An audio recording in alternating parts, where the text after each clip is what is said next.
Picture this. A 12-year-old girl sits quietly in a middle school cafeteria in Mountain View, Arizona, when three bullies approach with malicious intent, planning to humiliate her by lifting her skirt in front of the entire school. What they don't know is that Sky Monroe isn't just any mechanic's daughter. She's a third-degree karate black belt whose father, Blade Wrench Monroe, is a decorated Navy SEAL veteran. In less than 30 seconds, these wealthy bullies would discover that their victim was anything but helpless, triggering a chain of events that would expose corruption, challenge institutional power, and prove that true strength comes not from privilege or intimidation, but from honor, discipline, and the courage to stand up for what's right. Before we jump back in, tell us where you're tuning in from, and if this story touches you, make sure you're subscribed, because tomorrow I've saved something extra special for you. The Arizona sun painted the desert landscape in shades of copper and gold as another school day began at Jefferson Middle School in Mountain View. The sprawling campus, with its modern brick buildings and manicured lawns, served as the educational hub for this growing suburban community nestled between Phoenix and Tucson. Among the stream of students walking through the main entrance, one figure moved with a quiet confidence that set her apart from the typical middle school chaos.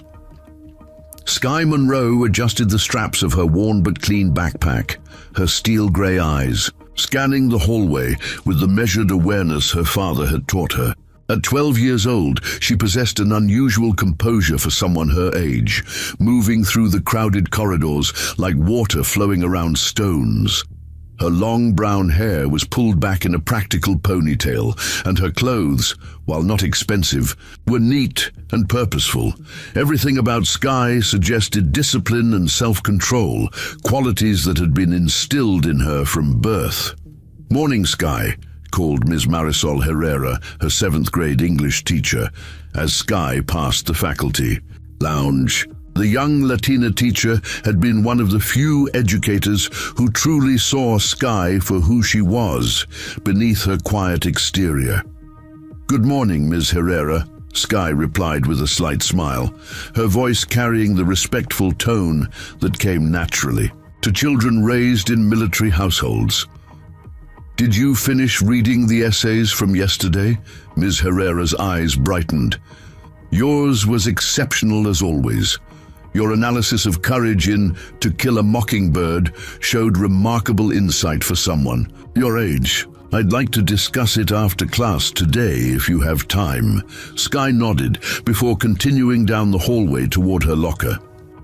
The brief exchange hadn't gone unnoticed by other students, particularly a group that had been watching her with growing interest for weeks. From across the corridor, Asher Kingsley observed the interaction with calculating eyes.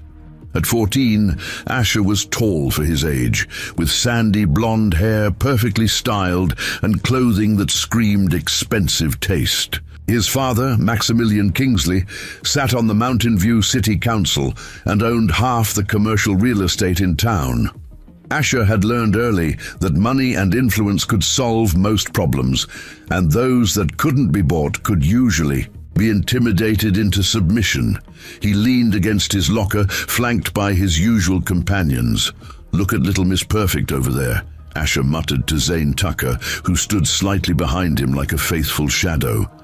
Zane was 13, but built like a linebacker, with dark hair and a permanent scowl that had intimidated younger students since elementary school. His family didn't have the Kingsley wealth, but Zane had found his place in Asher's hierarchy through brute strength and blind loyalty. "She thinks she's better than everyone else," added Ember Vale, the third member of their toxic triangle. At 13, Ember had mastered the art of social warfare that came naturally to certain teenage girls. Her red hair framed a face that could shift from angelic innocence to cruel calculation in seconds. While the boys relied on physical intimidation, Ember preferred psychological torture, spreading rumors and orchestrating social destruction with surgical precision. Asher's jaw tightened as he watched Sky organize her locker with military efficiency. My dad says her father's just some grease monkey who fixes cars. I don't know why she acts like she's special. The truth was more complex than Asher realized. Blade Monroe had indeed become a mechanic after leaving the military, but his path to that civilian career had been paved with valor and sacrifice. Hidden beneath the grease-stained coveralls and calloused hands was a decorated Navy SEAL who had served 3 tours in Afghanistan and 2 in Iraq. The Purple Heart and Silver Star, tucked away in a drawer at home, told stories that Blade preferred not to share, especially with his daughter. Sky finished at her locker and headed toward first period, unaware that she was being discussed across the hallway. Her mind was focused on the day ahead. Algebra test in second period, English discussion in third, and lunch with her best friend Bryn Cole. It was a routine that provided structure and predictability, 2 things that had become precious to her. After the chaos of her mother's death 3 years earlier, the morning classes passed without incident. Sky excelled at her algebra test, engaged thoughtfully in English discussion, and helped a struggling classmate understand a particularly difficult concept in science class. It wasn't until she entered the cafeteria for lunch that the day's trajectory would shift dramatically.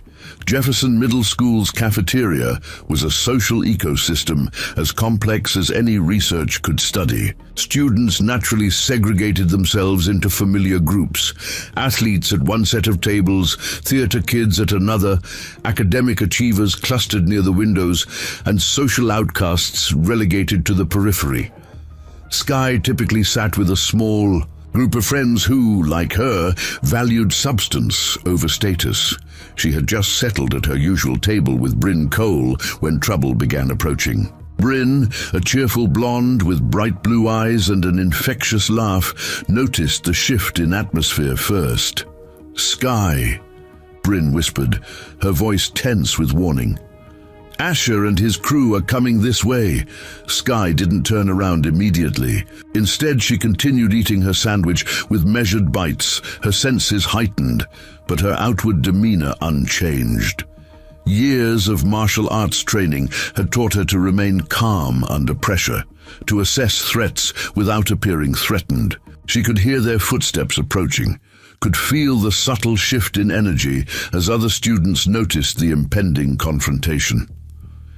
Well, Asher's voice cut through the ambient cafeteria noise as he stopped directly behind Sky's chair. "If it isn't the mechanic's little princess holding court with her loyal subjects." Sky set down her sandwich and turned slowly to face him, her grey eyes meeting his with steady calm. "Hello, Asher. Is there something you need?" The simple question, delivered without fear or anger, seemed to catch him off guard for a moment. Most students either cowered or became defensive when confronted by his group. Sky's composed response was disarming in its unexpected nature. Zane stepped forward, using his size to create a more intimidating presence. "Maybe she didn't hear you right, Ash. Maybe she needs better hearing aids to go with those cheap clothes." A few students at nearby tables had begun to notice the confrontation, some pulling out phones in anticipation of drama. The cafeteria's usual noise level dropped as attention focused on the unfolding scene.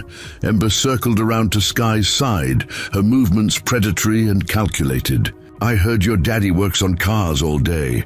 Must be so embarrassing to smell like motor oil and desperation. No wonder you don't have any real friends." Bryn's face flushed with anger. "Leave her alone, Ember. Sky's father is a respected business owner who asked you? Discount store Barbie." Ember snapped, her eyes flashing with malicious pleasure. "This is between me and the grease monkey's kid." Sky placed a gentle hand on Bryn's arm, silently communicating that she could handle the situation herself. She stood slowly, her 5'2" frame dwarfed by the 3 teenagers surrounding her, but her presence somehow filled the space with quiet strength. "My father works hard to provide for our family," Sky said evenly, her voice carrying clearly in the increasingly quiet cafeteria. "I'm proud of what he does and who he is. If you have an issue with me personally, perhaps we should discuss it privately rather than disrupting everyone's lunch." Ash's face darkened at her composed response. He had expected tears, anger, or submission, anything but this calm dignity that made him look petty by comparison. Several students were now openly watching, and he could feel his reputation for dominance being challenged by a girl 2 years younger than him. "You think you're so smart, don't you?" he hissed, stepping closer until he was invading her personal space. "Walking around here like you own the place, getting special treatment from teachers, acting like you're better than everyone else." "I don't think I'm better than anyone," Sky replied truthfully. "I just try to focus on my education and treat people with respect." "Respect?" Zane laughed harshly. "You want respect? Maybe we should teach you what respect looks like around here." The threat in his voice was unmistakable, and several students at nearby tables began shifting uncomfortably. A few responsible ones looked around for teachers, but the cafeteria monitors were dealing with a spilled lunch tray near the far wall, too distant to intervene quickly. Ember moved closer, her lips curving in a cruel smile. "You know what, Asher? I think our little princess here needs to be reminded of her place. Maybe she needs to be taken down a peg or two in front of everyone." "What did you have in mind?" Asher asked, though the gleam in his eyes suggested he already knew what Ember was thinking. "Well," Ember said, her voice carrying clearly in the now silent cafeteria, "I was thinking that maybe Miss Perfect here isn't as modest as she pretends to be. Maybe she wants to show everyone what's under that proper little school outfit." The meaning behind her words hit the watching students like a physical blow. Phones came out faster, the modern teenage instinct to record drama overriding any sense of decency or intervention. Sky felt the shift in energy around her, the way a predator senses when prey realizes it's being hunted. But Sky Monroe was not prey.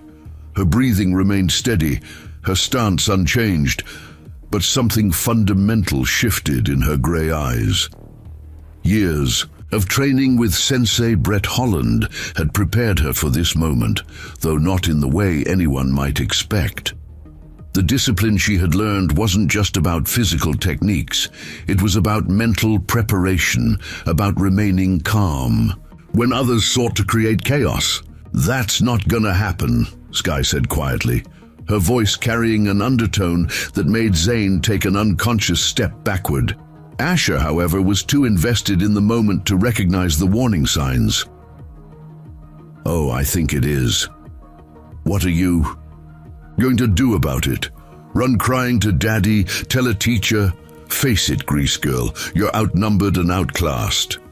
He reached toward her, intending to grab her arm and begin the humiliation he and his friends had planned. It was meant to be the beginning of Sky's destruction, a moment that would establish his dominance and reduce her to tears in front of the entire school.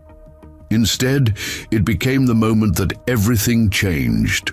What happened next would be replayed on dozens of phone videos, analyzed by school administrators, and eventually become the subject of a legal investigation that would shake Mountain View to its foundations. But in that instant, as Asher's hand moved towards Sky Monroe, none of the watching students could have predicted that they were about to witness the beginning of something much larger than a typical school confrontation.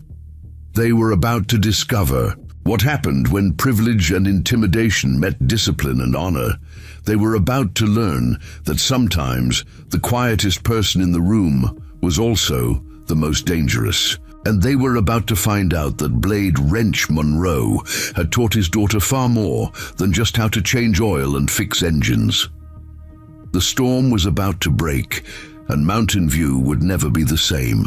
Telling and preparing this story took us a lot of time, so if you are enjoying it, subscribe to our channel. It means a lot to us.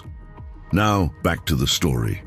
Ash's hand reached for Sky's skirt, with the casual arrogance of someone who had never faced real consequences. The cafeteria seemed frozen in that moment, dozens of students holding their breath as they watched what they assumed would be another humiliation served up for their entertainment.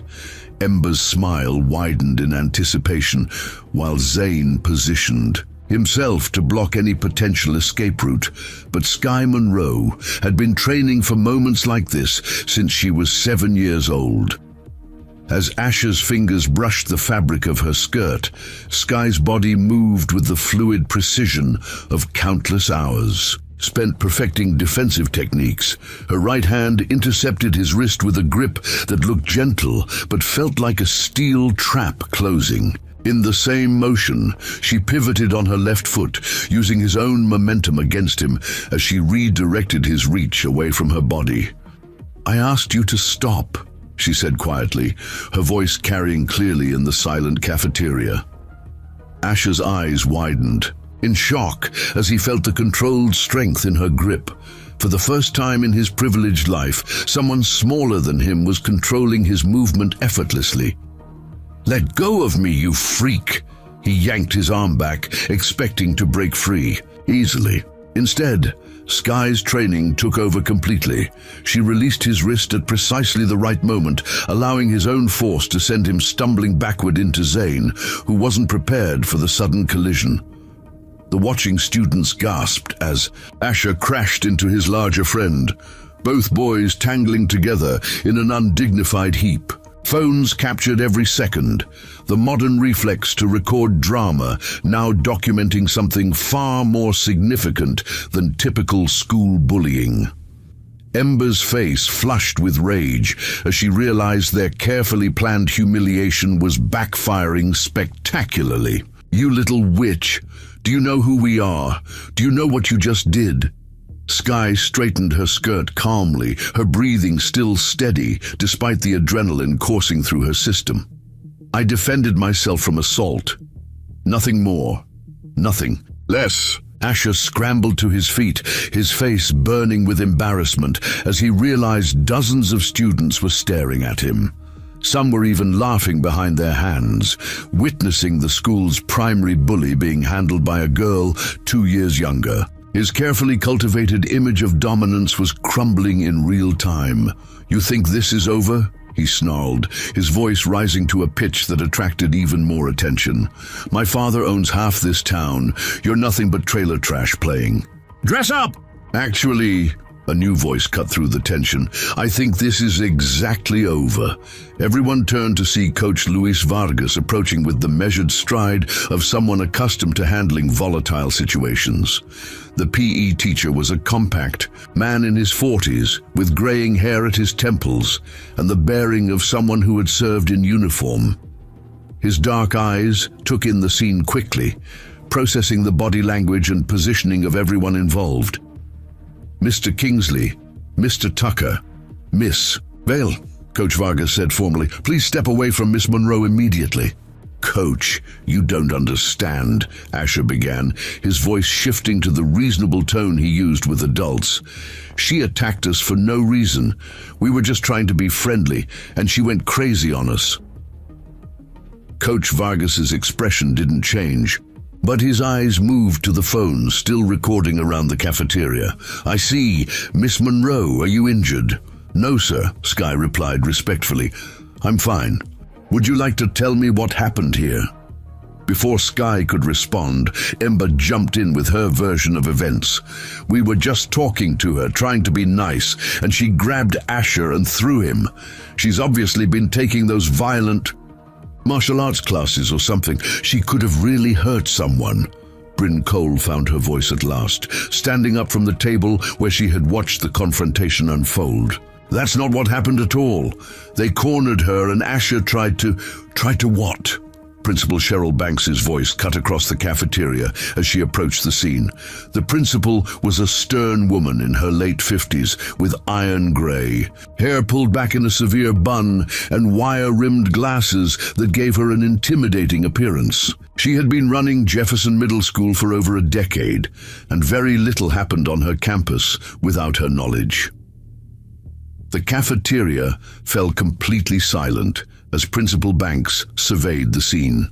Students at nearby tables pretended to eat, while straining to hear every word. The tension was palpable as everyone waited to see how the school's authority figure would handle the situation. "Principal Banks," Asher said quickly, shifting into the respectful tone he reserved for adults. "Who could cause him real problems? There's been a misunderstanding. Sky attacked me and Zane without any provocation. I think she might need anger management counseling or something." Principal Banks looked around the cafeteria, noting the phones still pointed in their direction.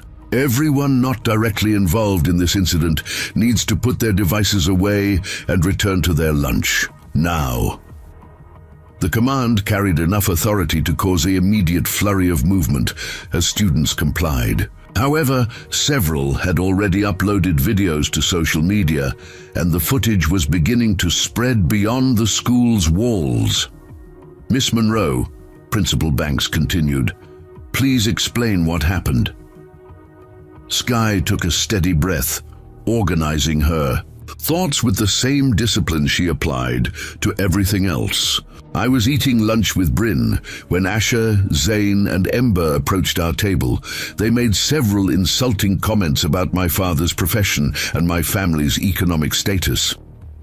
When I asked them to discuss any issues privately, Asher became aggressive and made physical contact with my clothing. I used a defensive technique to prevent him from doing what he intended." "What I intended?" Asher's voice cracked slightly. "I was just reaching past her to get to what exactly?" Coach Vargas interrupted. "There's nothing behind Miss Monroe except the wall." Ember stepped forward, her face a mask of injured innocence. "This is ridiculous. Sky is obviously lying to cover up her violent behavior. Everyone knows she's been taking those karate classes. She probably planned this whole thing to hurt Asher because she's jealous of his family's success." "Jealous enough to assault him in front of 60 witnesses?" Coach Vargas asked dryly.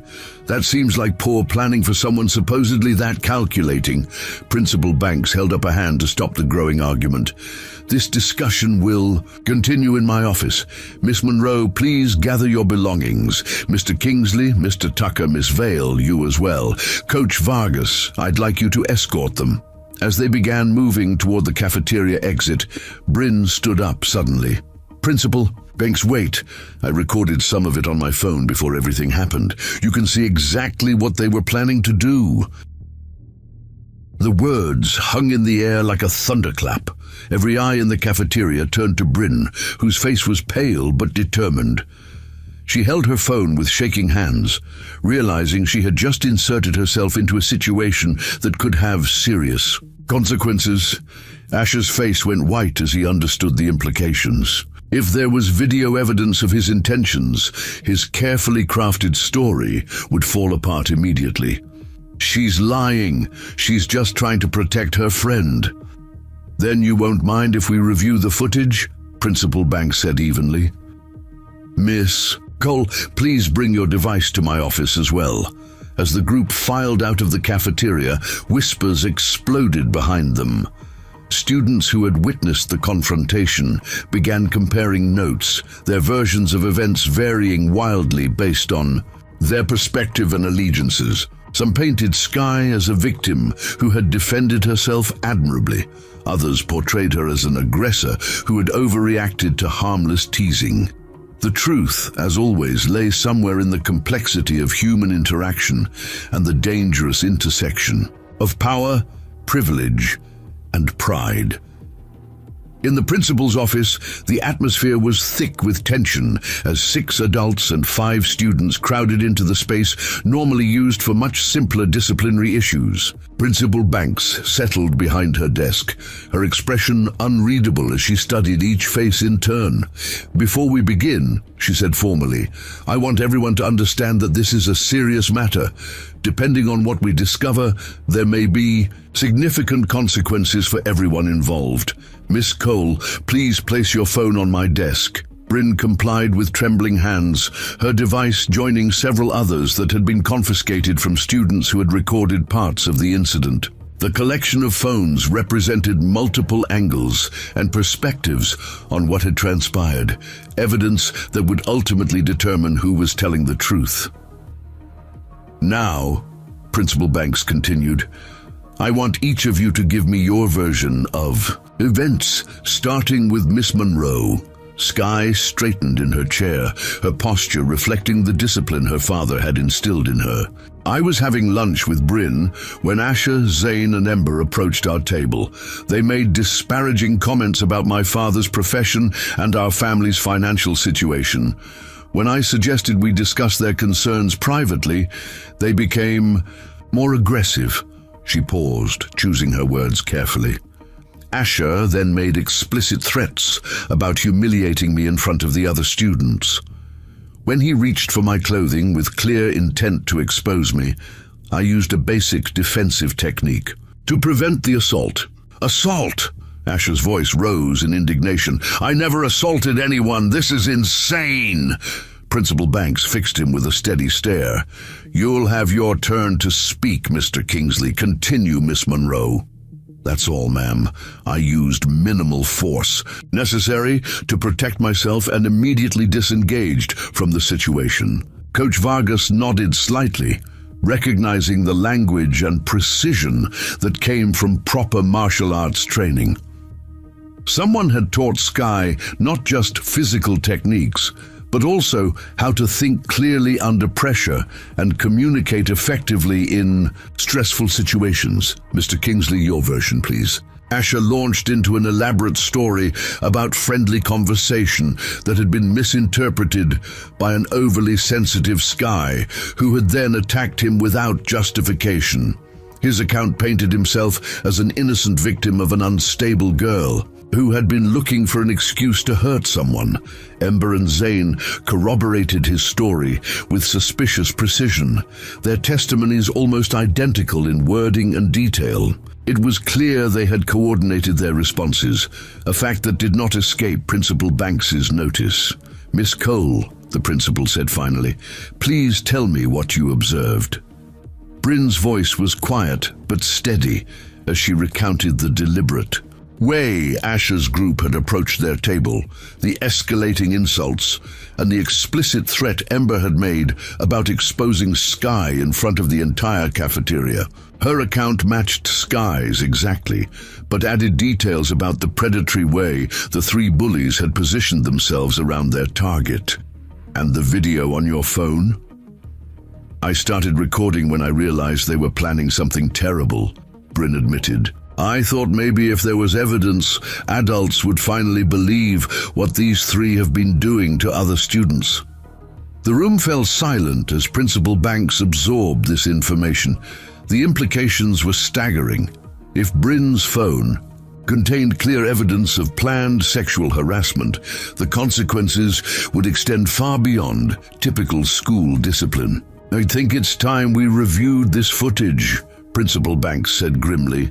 As she reached for Bryn's phone, none of them could have predicted that the next few minutes of video would transform a school disciplinary matter into a criminal investigation that would ultimately expose a network of privilege, corruption, and institutional failure reaching into the highest levels of Mountain View's power structure. The storm that had been brewing around Skye Monroe was about to become a hurricane that would shake the entire community to its foundations. And somewhere across town, Blade Wrench Monroe was about to discover that his quiet daughter's school day had become something that would demand every skill he had learned in his years as a Navy SEAL. The battle for justice in Mountain View was just beginning. Principal Banks pressed play on Bryn's phone, and the small speaker filled the office with the ambient noise of the cafeteria. The video began moments before the confrontation escalated, capturing Ember's cruel smile as she circled Skye like a predator. "Well," Ember's voice came through clearly, "I was thinking that maybe Miss Perfect here isn't as modest as she pretends to be. Maybe she wants to show everyone what's under that proper little school outfit." The room went dead silent as they watched Ash's response on the small screen. "What did you have in mind?" Maybe she needs to be taken down a peg or two in front of everyone, Ember continued, her intentions crystal clear. Asher's face in the present moment had gone ashen as he heard his own recorded voice say, "Oh, I think it is. What are you going to do about it? Run crying to Daddy? Tell a teacher? Face it, Grease Girl. You're outnumbered and outclassed." The video showed his hand reaching deliberately towards Sky's skirt, captured from an angle that left no doubt about his intentions. It recorded Sky's calm warning, her precise defensive movement, and Asher's stumbling fall that resulted entirely from his own aggressive momentum being redirected. Principal Banks stopped the video and set the phone down. Carefully, the silence in the room was deafening as the implications sank in. What they had just witnessed wasn't a misunderstanding or friendly interaction gone wrong. It was attempted sexual assault, conspiracy to commit a crime, and deliberate humiliation, planned and executed in front of dozens of witnesses. "Mr. Kingsley," Principal Banks said slowly, her voice carrying a dangerous calm, "would you like to revise your statement about what happened in the cafeteria?" Asher's mouth opened and closed, like a fish gasping for air. All his practiced charm and manipulation skills had abandoned him in the face of undeniable evidence. That's not... The video doesn't show everything. It's taken out of context." "What context would make your stated intention to expose a 12-year-old girl's undergarments to a room full of people acceptable?" Coach Vargas asked, his voice hardening with each word. Ember tried to salvage the situation with her usual manipulation tactics. "We were just joking around. Sky knew we didn't mean anything serious by it. She overreacted because she's been waiting for an excuse to hurt someone." "Miss Vale," Principal Banks interrupted, "you're suggesting that planning sexual assault is a joke?" The words "sexual assault" hit the room like a physical blow. Suddenly, this wasn't just a school disciplinary matter anymore. This was criminal behavior that would require police involvement, legal consequences, and a complete investigation of how such attitudes had been allowed to develop among students.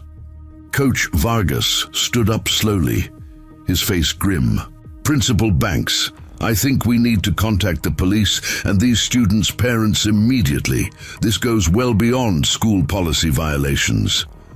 "I agree," Principal Banks replied, already reaching for her phone. "Mr. Kingsley, Miss Vale, Mr. Tucker, you will remain here while I make some calls. Any attempt to leave this office will result in additional consequences." As Principal Banks began dialing, Asher finally found his voice again. "You can't call the police. This is school business. My father will have your jobs for this."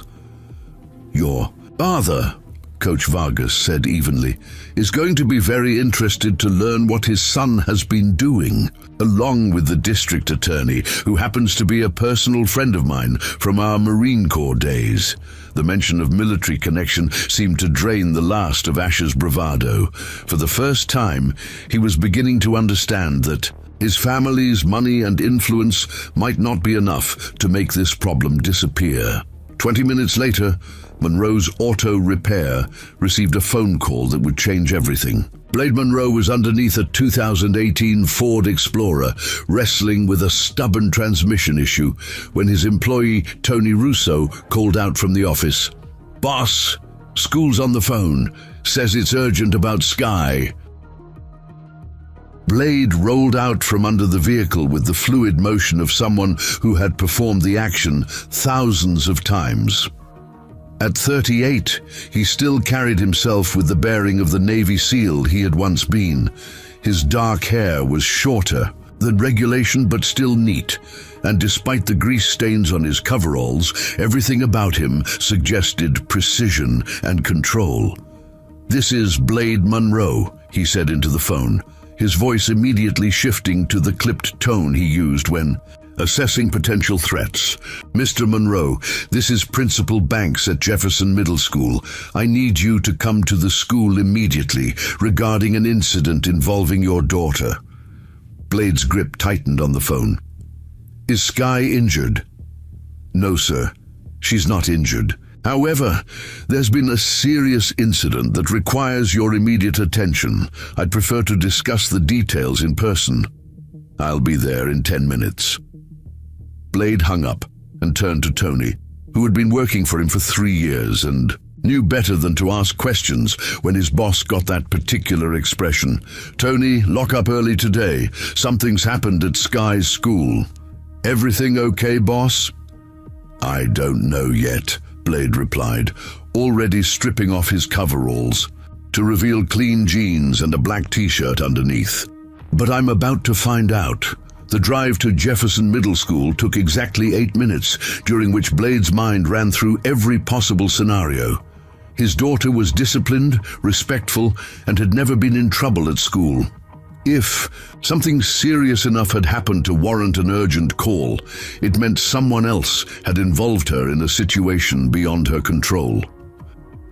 As he pulled into the school parking lot, Blade noticed 2 police cars near the main entrance. His training kicked in automatically, cataloging details and assessing the environment for threats. Whatever had happened was serious enough to require law enforcement involvement.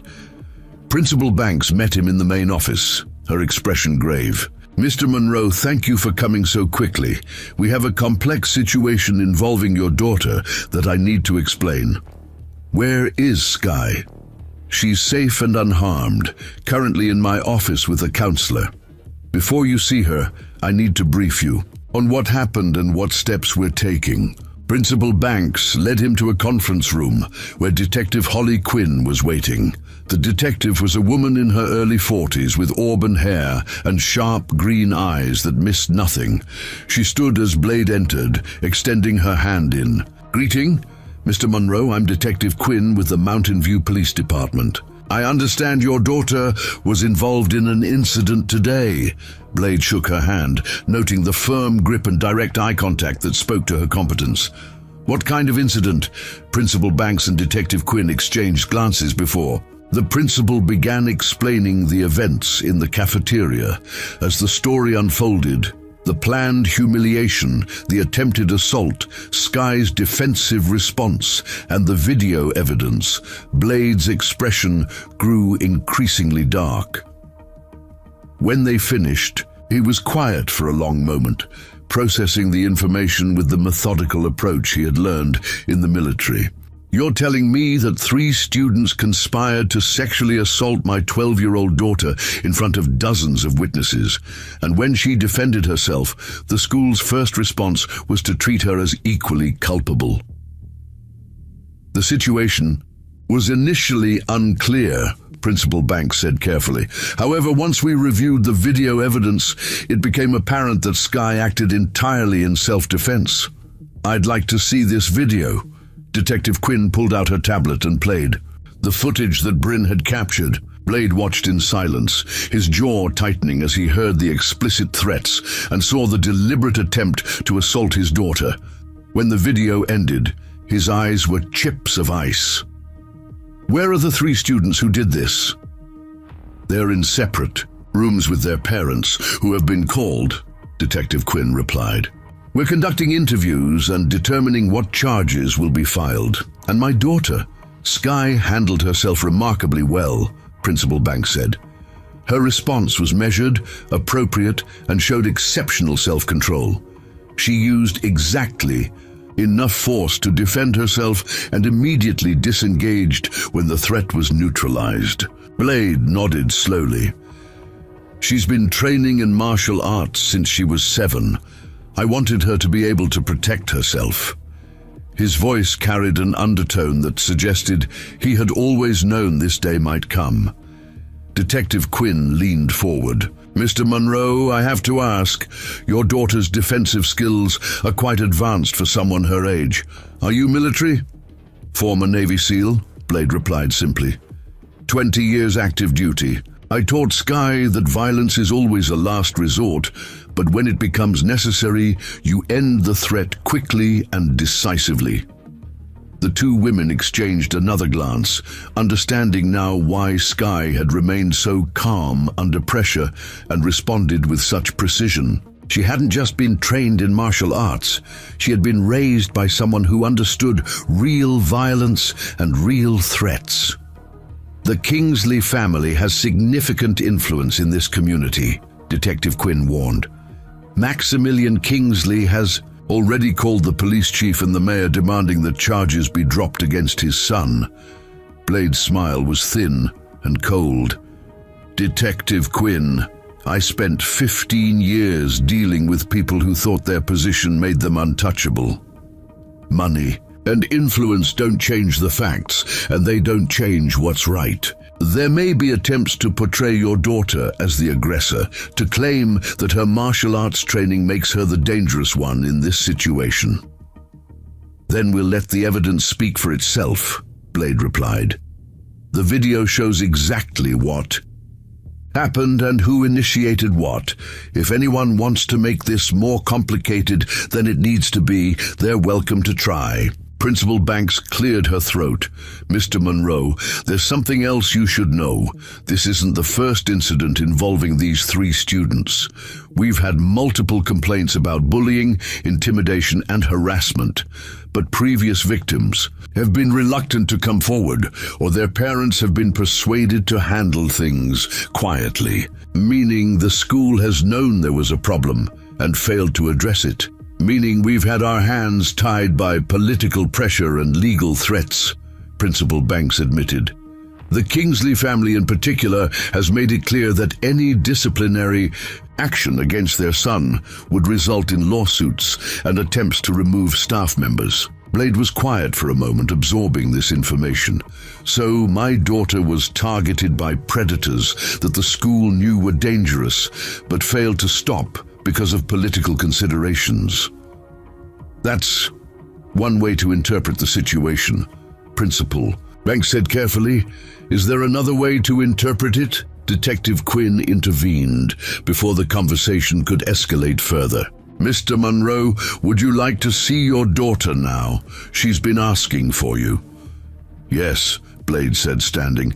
And then I'd like to know exactly what steps are being taken to ensure this never happens to another child. As they walked toward the principal's office, Detective Quinn spoke quietly. The Kingsley boys' father is already here with their family attorney. They're claiming this is all a misunderstanding and that Sky overreacted to friendly teasing. Did their attorney see the video? Not yet. We're treating this as evidence in a criminal investigation now. Blade stopped walking and turned to face the detective. Mom, I want to be very clear about something. I raised my daughter to be strong, to be confident, and to never let anyone hurt her. What happened today proves that those lessons worked. If anyone thinks they can intimidate her or manipulate this situation to protect the people who tried to assault her, they're going to discover that she didn't learn those lessons in a vacuum. The quiet intensity in his voice carried more threat than any shouting could have conveyed. Detective Quinn found herself understanding why Navy SEALs had such fearsome reputations. It wasn't just their physical capabilities, but their absolute certainty that they would do whatever was necessary to protect what mattered to them. Mr. Monroe, she said carefully, I need you to let the legal system handle this. I intend to, Blade replied. But the legal system needs to understand that if it fails to protect my daughter, I won't. They reached the principal's office where Sky sat calmly in a chair, her posture straight and her hands folded in her lap. When she saw her father, her composure finally cracked slightly, and she stood to embrace him. Hey, kiddo, Blade said softly, wrapping his arms around her. You okay? I'm fine, Dad. I did what you taught me. I know you did. I'm proud of you. As father and daughter reunited, neither of them could have known that their quiet moment was about to be shattered by the arrival of Maximilian Kingsley and his team of attorneys, ready to wage war to protect his son's future. The battle for justice in Mountain View was about to escalate from a school disciplinary matter to a full-scale conflict that would test every principle Blade Monroe had fought to defend during his years in uniform. The storm was gathering strength, and everyone involved was about to discover that some lines, once crossed, could never be uncrossed. The main office of Jefferson Middle School had never hosted a confrontation quite like the one about to unfold. Maximilian Kingsley arrived with the bearing of a man accustomed to having problems disappear through the application of money and influence. At 52, he was tall and distinguished, with silver hair perfectly styled and clothing that whispered expensive taste. Behind him came his wife Victoria, a woman whose plastic surgery and designer outfit couldn't quite hide the brittle anxiety. In her eyes, and their attorney Jonathan Pierce, a sharply dressed man carrying a briefcase that cost more than most people's monthly salary. "Where is my son?" Maximilian demanded as he strode into the office, his voice carrying the authority of someone who expected immediate compliance. "And why are there police cars in the parking lot?" Principal Banks stepped forward, her professional demeanor intact despite the obvious stress of the situation. "Mr. Kingsley, Mrs. Kingsley, thank you for coming. We have a serious situation that requires—" "The only serious situation here," Maximilian interrupted, "is that my son has been falsely accused of something by a troubled child looking for attention. Jonathan has already spoken with the police. Our chief, and we expect this nonsense to be resolved immediately." Attorney Pierce stepped forward, his smile cold and calculating. "Principal Banks, my client's son is an honor student with no history of disciplinary problems. We understand there was an altercation involving a girl known for aggressive behavior, and we're prepared to be reasonable about resolving this misunderstanding." Aggressive behavior. Detective Quinn's voice cut through the posturing as she emerged from the conference room. "Mr. Pierce, I assume you're referring to a 12-year-old girl defending herself from attempted sexual assault." The words hit the Kingsley group like a physical blow. Victoria gasped audibly, while Maximilian's face darkened with anger. Attorney Pierce, however, remained composed, his expression never changing. "Detective Quinn, I presume," Pierce said smoothly. "I'm Jonathan Pierce, representing the Kingsley family. I think there's been a significant misunderstanding about what actually occurred today. Teenage interactions can often be misinterpreted by adults who weren't present." "Actually," Detective Quinn replied, producing her tablet, "we have multiple video recordings of exactly what occurred. Would you like to review the evidence before making any more statements about misunderstandings?" Before Pierce could respond, another voice joined the conversation. "I'd like to see this evidence as well." Everyone turned to see Blade Monroe emerging from the principal's office, with Sky close beside him. The contrast between the two fathers was immediate and striking. Where Maximilian projected wealth and political influence, Blade carried himself with the quiet confidence of someone who had faced life-and-death situations and emerged victorious. His presence seemed to fill the room despite his casual clothing and working-class background. Maximilian's eyes narrowed as he assessed this new player in what he had assumed would be a simple matter of damage control. "You must be the mechanics. Father, I'm sure we can work something out that benefits everyone involved." "I'm Blade Monroe," came the steady reply, "and I'm here to make sure my daughter gets justice for what your son and his friends tried to do to her." "Justice!" Victoria Kingsley finally found her voice, though it was shrill with indignation. "Your daughter attacked our son. She's obviously been trained to hurt people, and she used that training against children who were just being friendly." Sky stepped forward slightly, her young voice cutting through the adult posturing with startling clarity. "Mrs. Kingsley, your son and his friends planned to expose me in front of the entire cafeteria. They explicitly stated their intention to humiliate me by lifting my skirt. When your son reached for my clothing, I defended myself using exactly the amount of force necessary to stop him." The simple, factual recitation delivered in Sky's calm voice was more devastating than any angry accusation could have been. Victoria's face went pale as the implications of her son's actions finally sank in. Attorney Pierce tried to regain control of the narrative. That's one interpretation of events, but adolescent interactions are often— "Here's the video," Detective Quinn interrupted, setting her tablet on the reception desk where everyone could see it. "Let's let the evidence speak for itself." As the footage played, the room fell into tense silence. Ember's voice came through clearly. Maybe she wants to show everyone what's under that proper little school outfit. Asher's response was equally damning. "Face it, Grease Girl, you're outnumbered and outclassed." When the video reached the moment where Asher deliberately reached for Sky's skirt, Victoria Kingsley made a choking sound and turned away. Maximilian's face cycled through several emotions: shock, anger, and finally a calculating coldness as he realized the extent of his son's legal exposure. The video shows clear evidence of conspiracy to commit sexual assault, Detective Quinn stated matter-of-factly. 3 students planned and attempted to forcibly expose a minor's undergarments in front of dozens of witnesses. The victim defended herself appropriately and used minimal force to neutralize the threat. Attorney Pierce studied the tablet screen, his legal mind already working on damage control strategies.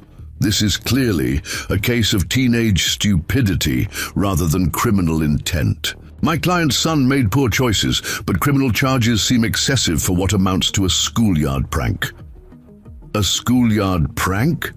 Blade's voice carried a dangerous edge that made everyone in the room pay attention. "Mr. Pierce, if 3 adult men had cornered your daughter and attempted to expose her in public, would you call that a prank? That's not analogous." "It's exactly analogous," Blade interrupted. "The only difference is age, and that makes it worse, not better. These kids planned this assault. They coordinated their attack, and they would have succeeded if my daughter hadn't been prepared to defend herself." Maximilian stepped forward, his political instincts finally kicking in. "Mr. Monroe, I understand you're upset, but let's be reasonable here.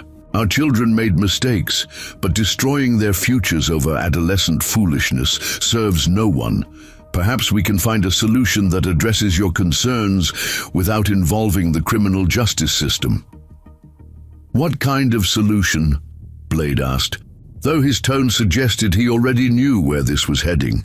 "The Kingsley family has significant resources," Maximilian said carefully.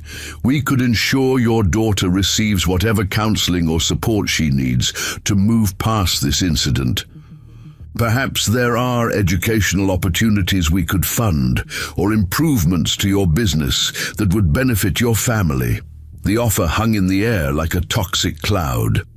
Everyone in the room understood what was being proposed: a bribe disguised as generosity, an attempt to buy silence and avoid consequences for criminal behavior. Blade was quiet for a long moment, his grey eyes studying Maximilian with the same intensity he had once used to assess enemy positions. When he finally spoke, his voice was deadly calm. "Mr. Kingsley, let me make sure I understand your offer. You want to pay me to pretend your son didn't try to sexually assault my daughter. You want me to take money in exchange for allowing 3 predators to continue attending school, where they can target other children who might not be as prepared as Sky was."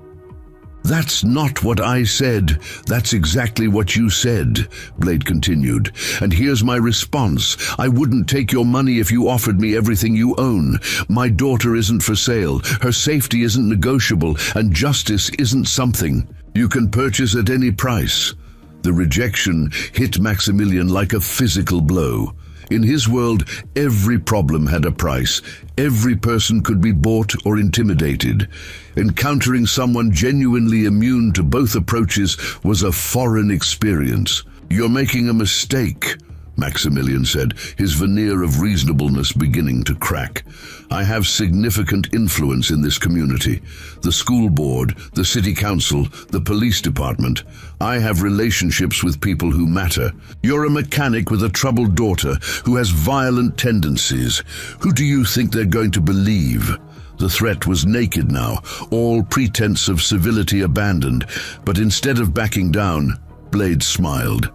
A cold, predatory expression that made several people in the room take an unconscious step backward. Mr. Kingsley, Blade said quietly, I spent 20 years as a Navy SEAL protecting this country from people who thought their power made them untouchable.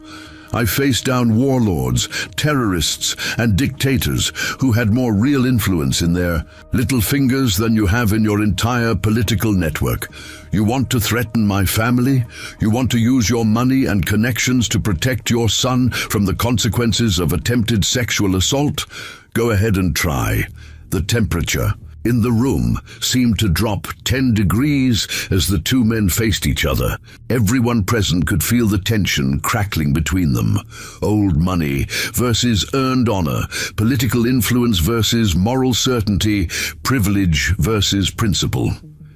Attorney Pierce, sensing that his client was about to make the situation exponentially worse, intervened quickly. Mr. Monroe, Mr. Kingsley, perhaps we should let cooler heads prevail here. Detective Quinn, what exactly are you planning to charge my client's son with? Detective Quinn consulted her notes, her professional demeanor unchanged despite the drama unfolding around her. Based on the video evidence and witness statements, we're looking at conspiracy to commit sexual assault, attempted sexual assault of a minor, and intimidation. Depending on how cooperative the defendants are, we might consider reduced charges, but that decision will be made by the district attorney's office. Reduced charges in exchange for what? Pierce asked. Full confession, public apology, and mandatory counseling, Detective Quinn replied. Plus, whatever civil remedies the Monroe family chooses to pursue. Victoria Kingsley, who had been silent since watching the video, finally spoke up. Asher is going to Harvard next year. He has a full scholarship for lacrosse. A criminal record would destroy everything he's worked for. Maybe he should have thought about that before he decided to assault someone, Skye said quietly, her young voice cutting through her mother's excuses with surgical precision. Victoria turned to stare at the 12-year-old who had just destroyed her carefully constructed worldview with a single sentence. In that moment, she saw not a victim or a problem to be managed, but a person whose dignity her son had tried to steal for entertainment. Principal Banks, who had been watching the confrontation with growing alarm, finally found her voice. I think we need to step back and let the legal process handle this situation. The school will conduct its own investigation and implement appropriate disciplinary measures. What disciplinary measures? Blade asked pointedly. Suspension, detention, community service. These 3 students committed serious crimes on your campus. What exactly does the school handbook say about attempted sexual assault? Principal Banks shifted uncomfortably. The handbook doesn't specifically address. Then maybe it's time to update your handbook, Blade suggested. And maybe it's time to ask why this school has allowed a culture of bullying and intimidation to flourish to the point where students feel comfortable planning sexual assaults in your cafeteria. The accusation hit its mark. Principal Banks knew that her failure to address the systematic bullying problem had contributed to this situation, and the guilt was written clearly on her face. Maximilian, seeing his attempts at intimidation and bribery failing, played his final card. Mr. Monroe, you need to understand something about this community. I've lived here for 20 years. I employ hundreds of people. I contribute to dozens of charities. And I have relationships with everyone who matters. You're new here. You're an outsider, and you're making enemies of people who could make your life very difficult. Is that a threat, Mr. Kingsley? It's a reality check. Your auto shop depends on local customers. Your daughter attends school here. You exist in this community at the sufferance of people like me. Don't bite the hand that feeds you. The words had barely left Maximilian's mouth when he realized he had made a catastrophic error. Blade Monroe's expression shifted from controlled anger to something far more dangerous. The cold, calculating fury of a warrior who had just been told that his family was expendable. Mr. Kingsley, Blade said with deadly calm, let me give you a reality check of your own. I've fought for 20 years to defend people's right to live free from intimidation and threats. I've bled for the principle that no one should have to bow down to bullies, no matter how much money or influence they have. And now you're standing in front of my daughter, the most important thing in my world, telling me that I should let your son escape consequences for trying to assault her because you have political connections. He stepped closer, and Maximilian instinctively backed away. You just declared war on the wrong family, sir, and you're about to discover that some battles can't be won with money. The confrontation was interrupted by the arrival of another player in this escalating drama. Coach Luis Vargas appeared in the doorway, his expression grim as he surveyed the tense scene. Detective Quinn, he said formally, I think you need to know that this incident has already reached social media. Multiple students posted videos, and the story is spreading rapidly through the community. We're getting calls from parents, reporters, and advocacy groups. The news hit everyone in the room like a bomb. What had started as a contained school incident was about to become a public spectacle that would examine every aspect of how Mountain View handled issues of justice, privilege, and institutional accountability. Maximilian's face went pale as he realized the implications. His son's attempted assault was now public knowledge, captured on video and spreading across the internet faster than any damage control effort could contain it. How bad is it? Attorney Pierce asked, already pulling out his phone to begin crisis management. It's viral, Coach Vargas replied grimly. The hashtag Justice for Sky is trending locally, and several national news outlets have already picked up the story. This isn't going away quietly. As the reality of their situation sank in, everyone in the room began to understand that the battle for justice in Mountain View had just escalated beyond anyone's ability to control. The storm that had been brewing was about to become a hurricane that would test every institution, every relationship, and every principle in their community. And at the center of it all stood a 12-year-old girl who had refused to be a victim, and her father, who would stop at nothing to ensure that justice was served. By 6 o'clock that evening, the story had exploded across Mountain View like wildfire. The hashtag Justice for Sky was trending not just locally but throughout Arizona, and news vans from Phoenix and Tucson had begun arriving in the small community. The video of Sky's defensive response had been viewed over 1 million times, sparking heated debates about bullying, self-defense, and institutional accountability. Monroe's auto repair had become an unlikely focal point for the media attention. Blade stood in his shop's office, watching through the window as reporters set up cameras. Across the street, his phone hadn't stopped ringing. Journalists, advocacy groups, legal organizations, and military veterans who had seen the story all wanted to offer support or commentary. "Dad," Sky said from her seat at the small desk where she usually did homework while he finished work, "are you sure we did the right thing? Maybe we should have just accepted Mr. Kingsley's offer and moved on." Blade turned from the window, his expression softening as he looked at his daughter.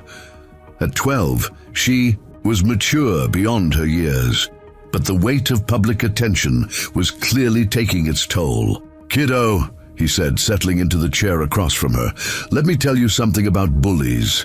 They count on good people being tired, being scared, being willing to take the easy way out. Every time someone pays them to go away, every time Someone stays quiet to avoid trouble. They get stronger and bolder. He gestured toward the news vans outside. This attention is uncomfortable, but it's necessary. How many other kids do you think Asher and his friends have hurt?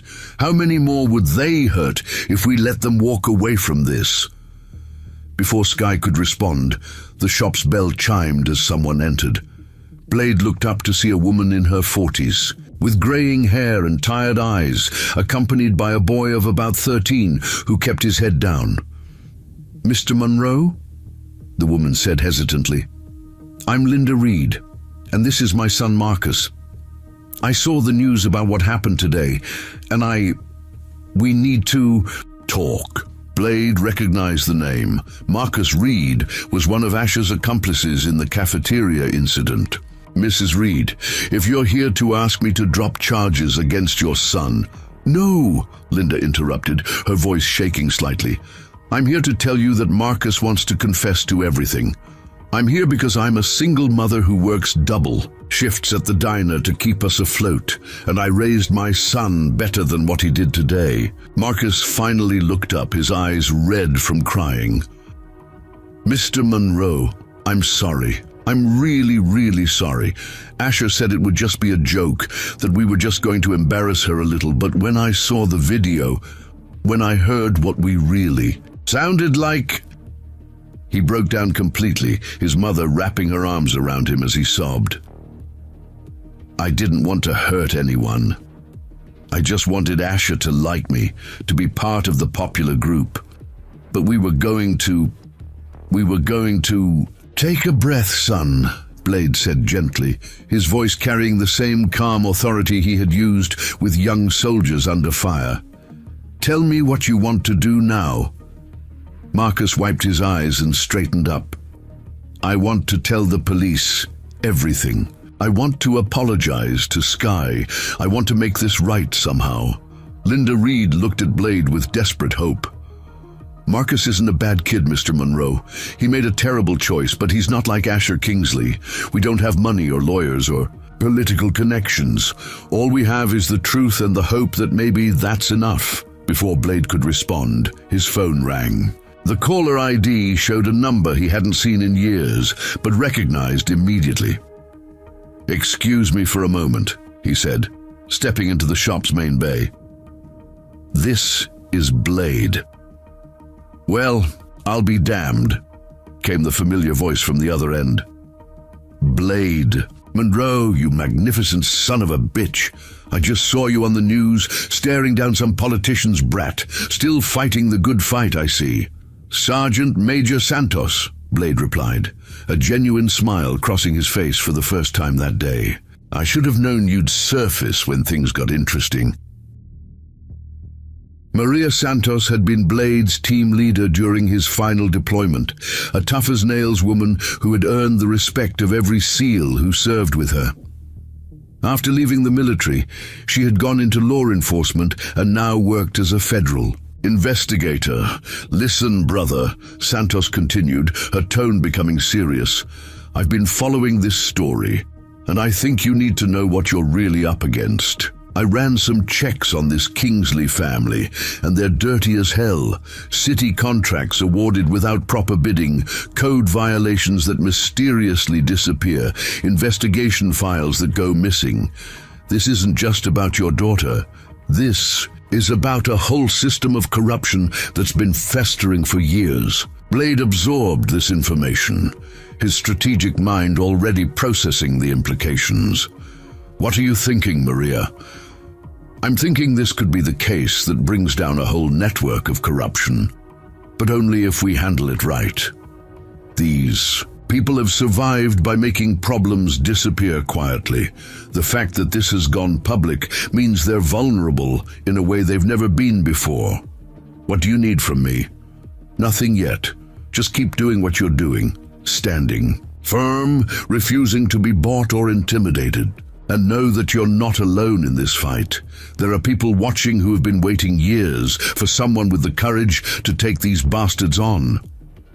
After ending the call, Blade returned to find Linda Reed and Marcus still waiting nervously. The boy had composed himself somewhat, but his mother's hands were shaking as she clutched her purse. "Mrs. Reed," Blade said firmly, "I respect what you and Marcus are doing here. It takes courage to come forward when you don't have to. So you'll put in a good word with the prosecutor?" Linda asked hopefully. "I'll do better than that," Blade replied. "I'll make sure everyone knows that Marcus chose to do the right thing when it mattered. That has to count for something." Meanwhile, across town at the Kingsley mansion, a very different conversation was taking place. The sprawling estate in Mountain View's most exclusive neighborhood was in crisis mode, with Attorney Pierce coordinating damage control efforts from the library while Maximilian paced frantically. "The story is everywhere," Pierce reported grimly. CNN, Fox, MSNBC, they're all running segments about privilege, bullying, and institutional corruption. The mayor's office has received over 1,000 calls demanding action, and 3 different civil rights organizations have announced they're sending representatives. "Fix it," Maximilian snapped. "That's what I pay you for." It's not that simple anymore. The video evidence is damning. The victim is sympathetic, and her father is a decorated war hero. Every attempt to spin this as anything other than what it appears to be just makes us look worse. Victoria Kingsley sat in a corner chair staring at her phone as she scrolled through social media comments. "They're calling Asher a predator," she said numbly. "They're saying we raised a monster." "Asher made a mistake," Maximilian said defensively. "A serious mistake, but he's not a criminal. He's a good kid who got caught up in typical teenage stupidity." "Typical teenage stupidity?" Pierce asked incredulously. "Max, your son and his friends planned to sexually assault a 12-year-old girl in front of dozens of witnesses. There's nothing typical about that." The brutal honesty hit Maximilian like a physical blow. For the first time since this crisis began, he was forced to confront the reality of what his son had done, without the filters of denial and rationalization. "What are our options?" he asked quietly.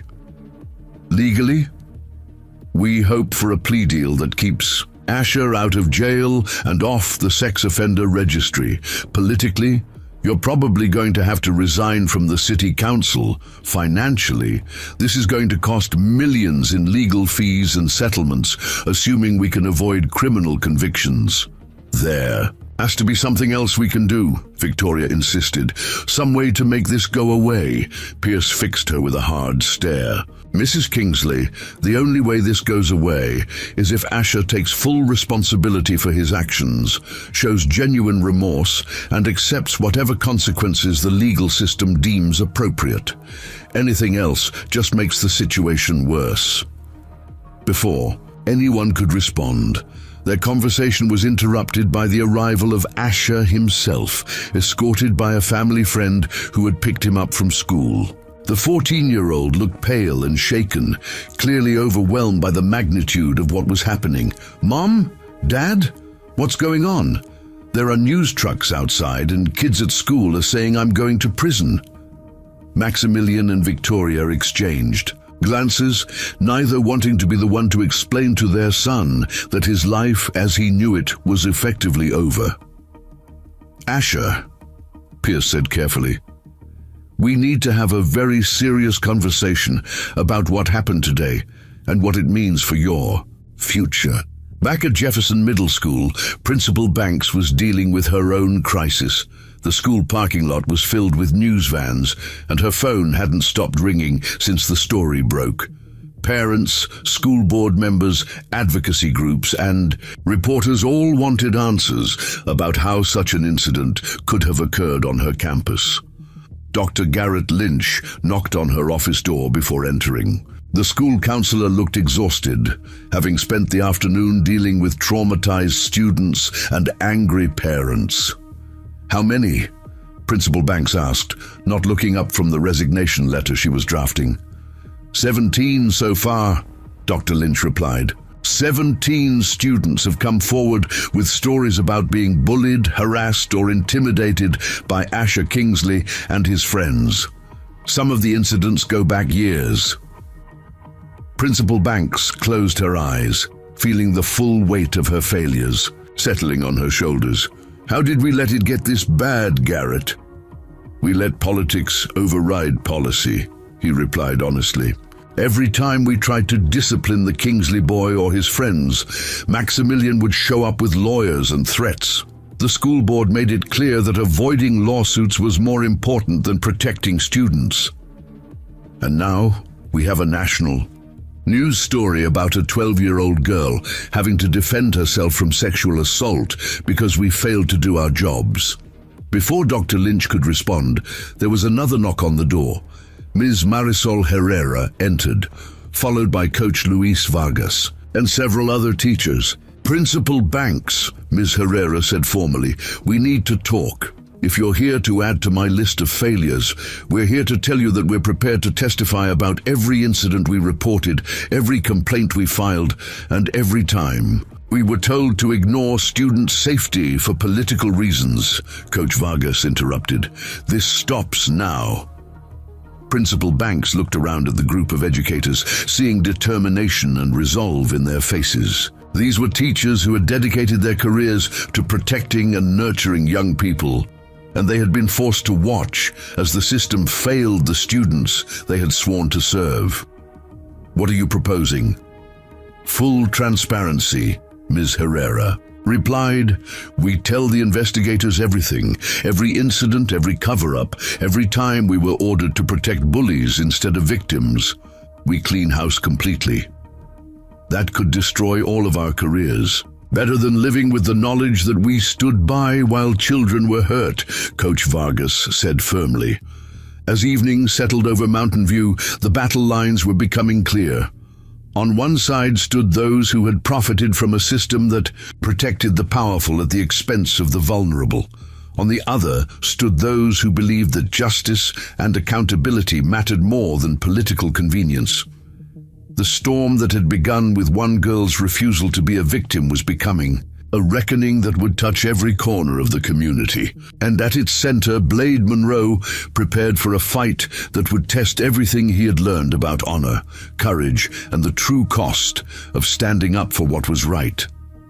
The real battle was just beginning, and everyone involved was about to discover that some principles were worth any price to defend. The Mountain View Community Center had never hosted a meeting quite like the emergency session called for Thursday evening, 3 days after the cafeteria incident. The large auditorium was packed beyond capacity, with standing room only and overflow crowds gathering in the parking lot. Local news crews had set up cameras along the walls, and the tension in the air was palpable as community members prepared to confront the institutional failures that had been exposed. Blade Monroe sat in the front row, with Sky beside him, both dressed conservatively but projecting quiet dignity. They had become the focal point of a national conversation about bullying, institutional accountability, and the courage to stand up for what was right. Behind them sat an increasingly diverse coalition of supporters, military veterans, teachers, parents of bullying victims, and community members who had grown tired of watching corruption flourish in their town. Across the aisle, the Kingsley family occupied their own section, surrounded by their legal team and political allies. Maximilian looked haggard, his usual polished appearance cracked under the pressure of 3 days of relentless media scrutiny. Victoria hadn't spoken publicly since the incident, and their son Asher was notably absent, sequestered at home as his parents dealt with the fallout. The meeting was called to order by Mayor Richard Sterling, a nervous man in his 60s who had built his political career on avoiding controversy and maintaining the status quo. He clearly regretted calling this public forum, but the mounting pressure from citizens and media had left him no choice.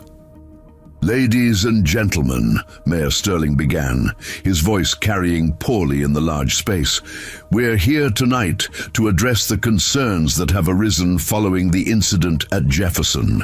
Middle school. I want to assure everyone that our city takes these matters very seriously and is committed to a full and fair investigation. What investigation? Called out a voice from the crowd. The video shows exactly what happened. When are you going to hold these criminals accountable? The mayor's attempt to maintain order was immediately derailed as angry voices erupted throughout the auditorium. Parents stood up demanding justice, teachers called for institutional reform, and community members who had remained silent for years finally found their voices. Order! Please! Mayor Sterling banged his gavel repeatedly. We'll have time for questions, but we need to follow procedures. Procedures? Another voice cut through the noise, this one belonging to Dr. Angela Foster, a child psychologist who had driven down from Phoenix specifically for this meeting. Mr. Mayor, 3 children planned and attempted to commit sexual assault in a school cafeteria, and your first concern is procedures. The criticism hit its mark, and Mayor Sterling's face flushed red. Dr. Foster, we appreciate your expertise, but this is a local matter that will be handled according to local corruption, you mean? Interrupted Sergeant Major Santos, who had arrived that afternoon and positioned herself strategically in the middle of the auditorium. Her military bearing and commanding voice immediately drew everyone's attention. Mr. Mayor, I'm Maria Santos, federal investigator and former Navy SEAL. I've spent the last 3 days reviewing public records, interviewing witnesses, and documenting a pattern of institutional failure that goes far beyond this single incident. The auditorium fell silent as Santos stood, her presence commanding respect even from those who might disagree with her position. I've found evidence of systematic corruption involving city contracts, code violations, and criminal investigations that were mysteriously dropped or misdirected. This isn't just about 3 kids bullying another child. This is about a network of corruption that has been protected by people in this room. Maximilian Kingsley stood abruptly, his lawyer grabbing his arm to try to stop him. This is outrageous. I won't sit here and listen to slanderous accusations from some outsider who doesn't understand our community. Outsider? Santos smiled coldly. Mr. Kingsley, I'm a federal law enforcement officer investigating potential civil rights violations and conspiracy charges. I'm as inside as it gets. The exchange sent a ripple of shock through the audience. Federal involvement meant this situation had escalated far beyond local politics and damage control. Attorney Pierce looked like he was about to have a heart attack as he realized the full implications. Principal Banks, who had been sitting quietly in the school administration section, stood up slowly. "If I may," she said, her voice carrying clearly in the suddenly silent auditorium. "I think it's time for some honesty about what's been happening in our schools." She walked to the podium with the bearing of someone who had made a difficult decision and was prepared to live with the consequences.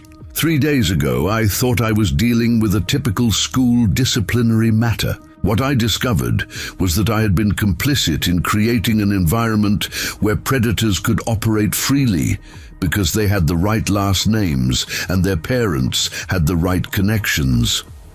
Mayor Sterling looked panicked. "Principal Banks, perhaps this isn't the appropriate forum." "This is exactly the appropriate forum," Principal Banks interrupted.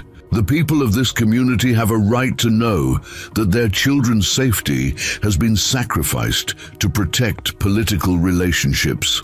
She turned to face the crowd directly. "Over the past 17 years as principal, I received dozens of complaints about bullying, harassment, and intimidation involving the same group of students. Every time I tried to implement meaningful consequences, I was overruled by the school board, threatened with lawsuits, or told that certain families were too important to antagonize. The confession hit the audience like a physical blow. Parents began shouting questions and accusations, while school board members squirmed uncomfortably in their seats. 3 days ago, Principal Banks continued, raising her voice over the crowd. I watched a 12-year-old girl defend herself from sexual assault with more courage and integrity than I've shown in my entire career. That ends today. She reached into her folder and pulled out a thick stack of papers. I'm releasing 17 years of incident reports, complaint forms, and documentation showing exactly how this school district has failed to protect students in favor of protecting donors and political allies. The bombshell revelation sent shockwaves through the auditorium. Parents rushed forward trying to get copies of the documents, while school board members and city officials looked like they wanted to disappear through the floor. Maximilian Kingsley made one last desperate attempt to regain control. This is a witch hunt, he shouted over the chaos. My family has contributed more to this community than anyone in this room. We've funded scholarships, supported local businesses, and donated millions to charity. One mistake by teenagers doesn't erase decades of service. The self-serving plea might have worked in a smaller, more controlled setting, but in front of hundreds of angry parents and community members who had just learned their children's safety had been compromised for political convenience, it fell flat. Service? Blade Monroe stood slowly, his quiet voice somehow carrying over the noise. The auditorium gradually fell silent as everyone turned to hear what the decorated veteran had to say. Mr. Kingsley, Blade said, his tone respectful but firm, I've served alongside men and women who gave their lives in service to this country and its principles. Service isn't about how much money you donate or how many buildings have your name on them. Service is about putting others before yourself, especially when it's difficult or costly. He gestured toward his daughter, who sat straight-backed and composed, despite being the center of national attention. 3 days ago, your son and his friends tried to sexually assault my daughter. When she defended herself, your first instinct wasn't to ensure she was okay or to address your son's behavior. Your first instinct was to protect your reputation and maintain your power. Blade's voice grew stronger as he continued. You offered me money to stay quiet. You threatened my business and my family when I refused. You spent 3 days trying to minimize and excuse behavior that would be criminal if committed by adults. That's not service, Mr. Kingsley. That's the opposite of everything this country stands for. The veteran's words resonated powerfully with the crowd, many of whom had children in the school system or had served in the military themselves. The contrast between Blade's quiet dignity and Maximilian's desperate self-preservation was stark and damning. Dr. Lynch, the school counselor, stood up in the education section. If I may add something, he said, his voice shaking with emotion. Over the past 3 days, 17 students have come forward with stories of harassment, intimidation, and assault that go back years. 17 children who were afraid to speak up because they saw what happened to those who tried. He pulled out his own folder of documents. I have detailed reports on every incident, including the ones that were buried or dismissed. These children have been living in fear because we adults failed to protect them. The revelation about 17 additional victims sent another wave of shock through the audience. Parents began looking around frantically, wondering if their own children had been victimized without their knowledge. Furthermore, Dr. Lynch continued, I've discovered evidence that at least 3 students transferred to other schools after their families were pressured to remain silent about incidents involving these same perpetrators. We didn't just fail to stop this behavior, we actively enabled it to continue. Sergeant Major Santos stood again, her federal authority lending weight to her words. Based on what I've heard tonight and the evidence I've gathered over the past 3 days, I'm formally requesting that the FBI open a civil rights investigation into this matter. The systematic denial of equal protection under the law based on economic and political status constitutes a federal crime. The announcement that federal investigators would be involved sent the remaining Kingsley supporters into panic mode. Attorney Pierce was frantically typing on his phone, likely arranging for crisis management specialists and additional legal representation. Mayor Sterling made a final attempt to regain control of the meeting. "I think we've heard enough testimony for tonight. We'll review all the information presented and—" "No," interrupted a new voice from the back of the auditorium. Everyone turned to see Dr. James Mitchell walking down the center aisle, his expression grim. The city attorney had been notably absent from the political maneuvering of the past 3 days, and his appearance now suggested significant developments. "Mr. Mayor," Dr. Mitchell said formally, "I've spent the past 72 hours reviewing the legal exposure facing this city based on the evidence that's come to light. I'm here to inform you and this community that we are facing potential liability in the tens of millions of dollars."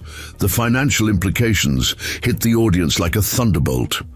The city's insurance wouldn't cover deliberate civil rights violations, and the pattern of institutional failure that had been exposed would make defending against lawsuits virtually impossible. Furthermore, Dr. Mitchell continued, "I've been contacted by the State Attorney General's office, which is opening its own investigation into potential criminal charges against city and school officials who may have conspired to obstruct justice and deny equal protection under the law."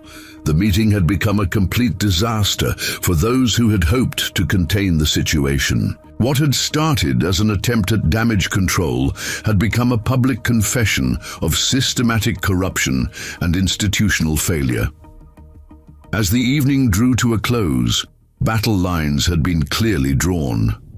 On one side stood those who had benefited from and protected a corrupt system. On the other stood those who demanded accountability, justice, and genuine reform. Blade Monroe gathered his daughter and prepared to leave, but they were surrounded by supporters offering assistance, legal help, and moral support. Military veterans, parents of other victims, teachers, and community activists all wanted to ensure that the family knew they weren't fighting alone. "Mr. Monroe," called out Dr. Foster as they reached the parking lot, "I wanted you to know that the American Civil Liberties Union has offered to provide legal representation for your family at no cost. They see this case as a crucial test of whether communities can reform themselves or whether federal intervention is necessary." Blade nodded gratefully. "We appreciate any help you can provide, Dr. Foster. This isn't just about Sky anymore. It's about every child who's been failed by the system." As they drove home through the desert night, Sky was quiet for a long time before finally speaking. "Dad, do you think we're doing the right thing? All these people are getting in trouble because of what happened to me." Blade pulled into their driveway and turned to face his daughter. "Kiddo, those people got in trouble because of what they chose to do, not because of what happened to you. You were the victim, but you were also the catalyst that finally forced the truth into the light." He gestured back toward the community center, where news crews were still conducting interviews in the parking lot. "Sometimes it takes courage from one person to give others the strength to stand up too. You didn't just defend yourself in that cafeteria. You defended every child who's been hurt by bullies and ignored by adults who should have protected them. But what if they come after us? What if Mr. Kingsley tries to hurt our business or make us leave town?" Blade smiled, the expression carrying both warmth and steel. "Then they'll discover that some fights are worth having, no matter the cost. And they'll learn that when you mess with a SEAL's family, you better be prepared for a war." As they walked into their modest home, neither of them could have predicted that the next phase of their battle would test not just their resolve, but their faith in the very institutions that were supposed to protect justice and defend the innocent. The storm was far from over, and the most dangerous battles still lay ahead. The FBI field office in Phoenix had never processed a case quite like the one that landed on Special Agent Rebecca Walsh's desk on Friday morning. As the lead investigator for civil rights violations in Arizona, she had handled cases involving police brutality, voting rights, and discrimination. But the Mountain View situation represented something more complex, a systematic breakdown of institutional accountability that had created a breeding ground for predatory behavior. "Tell me what we have," Agent Walsh said to her team as they gathered in the conference room. The walls were covered with photos, documents, and timelines that painted a disturbing picture of corruption and cover-ups spanning nearly 2 decades.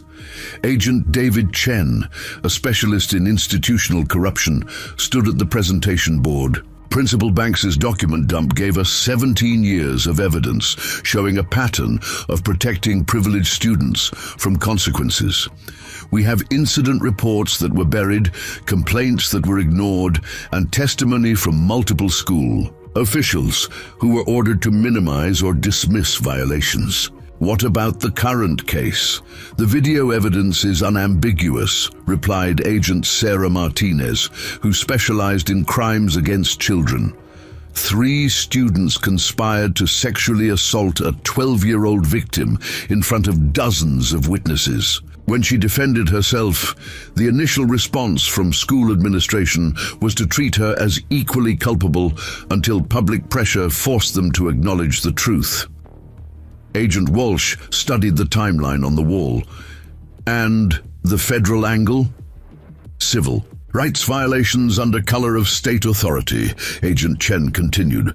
"The school district is a state entity, and there's clear evidence that constitutional protections were systematically denied based on economic and political status. Students from wealthy families received different treatment than those from working-class backgrounds. We also have potential witness intimidation and obstruction of justice charges," Agent Martinez added. "Multiple witnesses report being pressured to remain silent or change their testimony. The Kingsley family's attorney made explicit threats about legal consequences for anyone who cooperated with investigations." Agent Walsh nodded grimly. This wasn't just a local bullying incident anymore. It was a federal case that could set precedents for how communities handled institutional corruption and civil rights enforcement. Meanwhile, across town at the Kingsley estate, the family was in full crisis mode. Attorney Pierce had been joined by 2 additional lawyers from a prestigious Phoenix firm, and they had transformed the library into a war room filled with legal documents, public relations strategies, and damage control plans. "The federal investigation changes everything," Pierce said bluntly to Maximilian and Victoria, who sat across from him looking shell-shocked. "We're no longer dealing with local prosecutors who might be influenced by political pressure. FBI agents don't care about your city council position or your charitable donations." "There has to be something we can do," Victoria insisted desperately. "Some way to make this go away. Ash's future is being destroyed by one moment of teenage stupidity." Pierce fixed her with a hard stare. "Mrs. Kingsley, your son and his friends planned and attempted to commit sexual assault on video in front of dozens of witnesses. This isn't teenage stupidity. This is criminal behavior that would be prosecuted aggressively, regardless of your family's status." Maximilian slammed his hand on the table. "Then what the hell are we paying you for? Find a solution." "The only solution," Pierce replied calmly, "is complete cooperation with the investigation, full acceptance of responsibility, and whatever plea agreement the federal prosecutors are willing to offer. Anything else just makes the situation worse. Plea agreement." Victoria's voice rose to near hysteria. "Asher is supposed to start at Harvard in the fall. He has a lacrosse scholarship worth hundreds of thousands of dollars. You want him to throw that away?" "Mrs. Kingsley," one of the Phoenix attorneys interjected, "Harvard has already withdrawn their admission offer. The lacrosse scholarship was revoked yesterday. Your son's future was destroyed the moment he decided to assault that girl, not the moment he got caught. The brutal reality check hit both parents like a physical blow. For the first time since this crisis began, they were forced to confront the fact that their son's actions had consequences that no amount of money or influence could undo. At Jefferson Middle School, the institutional collapse was accelerating. Principal Banks had submitted her resignation effective immediately, followed by 2 school board members and the superintendent. The remaining board members were calling for emergency elections to replace the leadership that had presided over decades of systematic failure. Dr. Lynch had been appointed as interim principal, and his first official act was to implement a zero-tolerance policy for bullying and harassment that applied equally to all students, regardless of their families, status, or connections. "We're essentially rebuilding the entire culture of this institution," he explained to Ms. Herrera and Coach Vargas as they met in his temporary office. "Every policy, every procedure, every relationship with parents and community members has to be examined and reformed." Ms. Herrera looked exhausted but determined. "What about the other victims, the 17 students who came forward?" "They're all receiving counseling and support," Dr. Lynch replied. "More importantly, they're seeing that adults will finally listen to them and take action to protect them. For many of these kids, this is the first time they've felt safe in years." Coach Vargas nodded approvingly. "What about the perpetrators who are still enrolled? Some of Ash's crew had younger siblings and friends who learned the same behaviors. Anyone involved in bullying or harassment will face immediate consequences under the new policies," Dr. Lynch said firmly. "No exceptions, no special treatment, no political considerations. If parents don't like it, they're welcome to find other schools for their children." The conversation was interrupted by a knock on the door. Dr. Lynch's secretary entered with a worried expression. "Sir, there are FBI agents here to speak with you about the investigation." Agent Walsh and Agent Martinez entered the office, their professional demeanor immediately commanding respect. "Dr. Lynch, we appreciate your cooperation with our investigation. We have some questions about the institutional policies and procedures that allowed this situation to develop." "I'll answer anything you need to know," Dr. Lynch replied. "We're committed to full transparency and accountability." Agent Walsh pulled out a digital recorder. "We're particularly interested in the decision-making process that led to different disciplinary standards for different students. Can you walk us through how complaints were typically handled?" What followed was a detailed examination of the systematic failures that had characterized Jefferson Middle School for years. Dr. Lynch explained how complaints involving wealthy or politically connected families were routinely referred to the superintendent's office, where they would either disappear entirely or result in minimal consequences that were quietly implemented. The message was clear, Dr. Lynch admitted. Certain families were too important to antagonize, and protecting the school's donor relationships was more important than protecting students. Agent Martinez leaned forward. "Who made these decisions? Who specifically instructed staff to treat wealthy students differently?" Dr. Lynch provided names, dates, and specific examples of institutional corruption that would form the backbone of the federal investigation. The agents realized they weren't just looking at a single incident of assault. They were uncovering a systematic denial of civil rights that had victimized dozens of children over nearly 2 decades. At Monroe's auto repair, Blade was dealing with his own challenges. The media attention had brought both supporters and detractors to his business, and the parking lot had become an unofficial gathering place for protesters on both sides of the issue.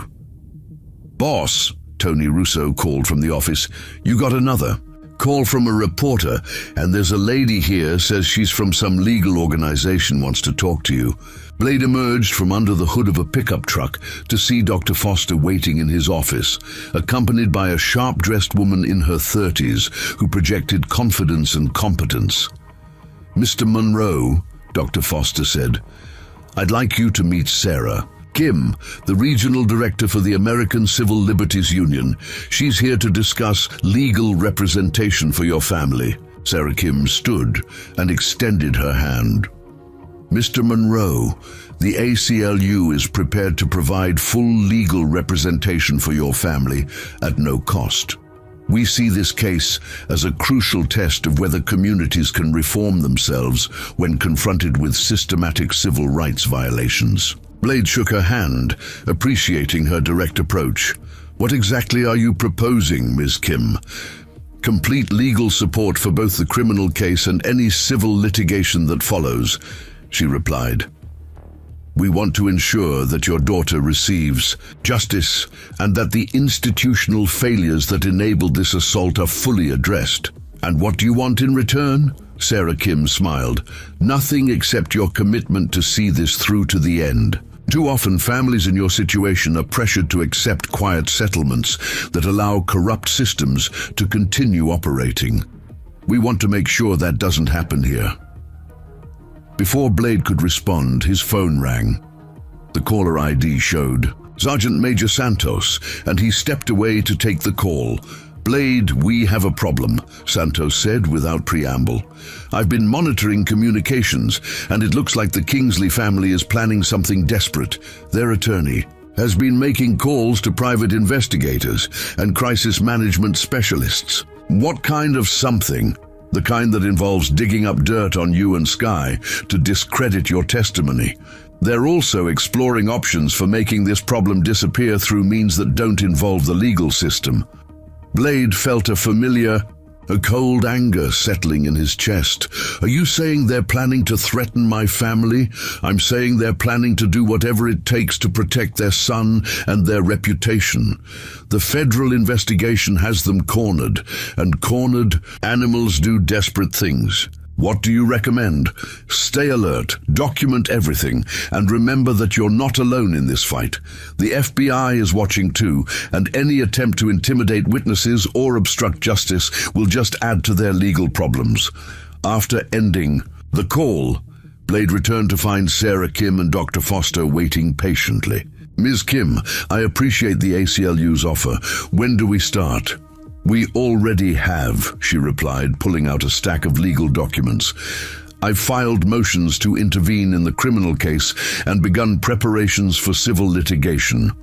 We're also seeking a federal civil rights investigation into the school district and city government." That evening, as the Monroe family sat down for dinner, the weight of their situation was evident in Sky's unusually quiet demeanor.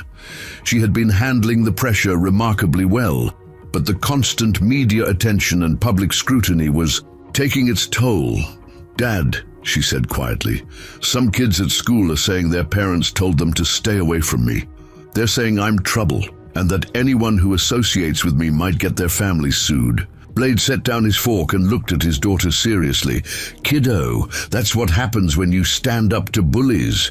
They try to isolate you, make you feel alone, convince you that fighting back isn't worth the cost. But what if they're right? What if I'm causing more problems than I'm solving? You want to know what I think?" Blade said, reaching across the table to take her hand. "I think you've shown more courage in the past week than most adults show in their entire lives. You've proven that one person standing up for what's right can change everything."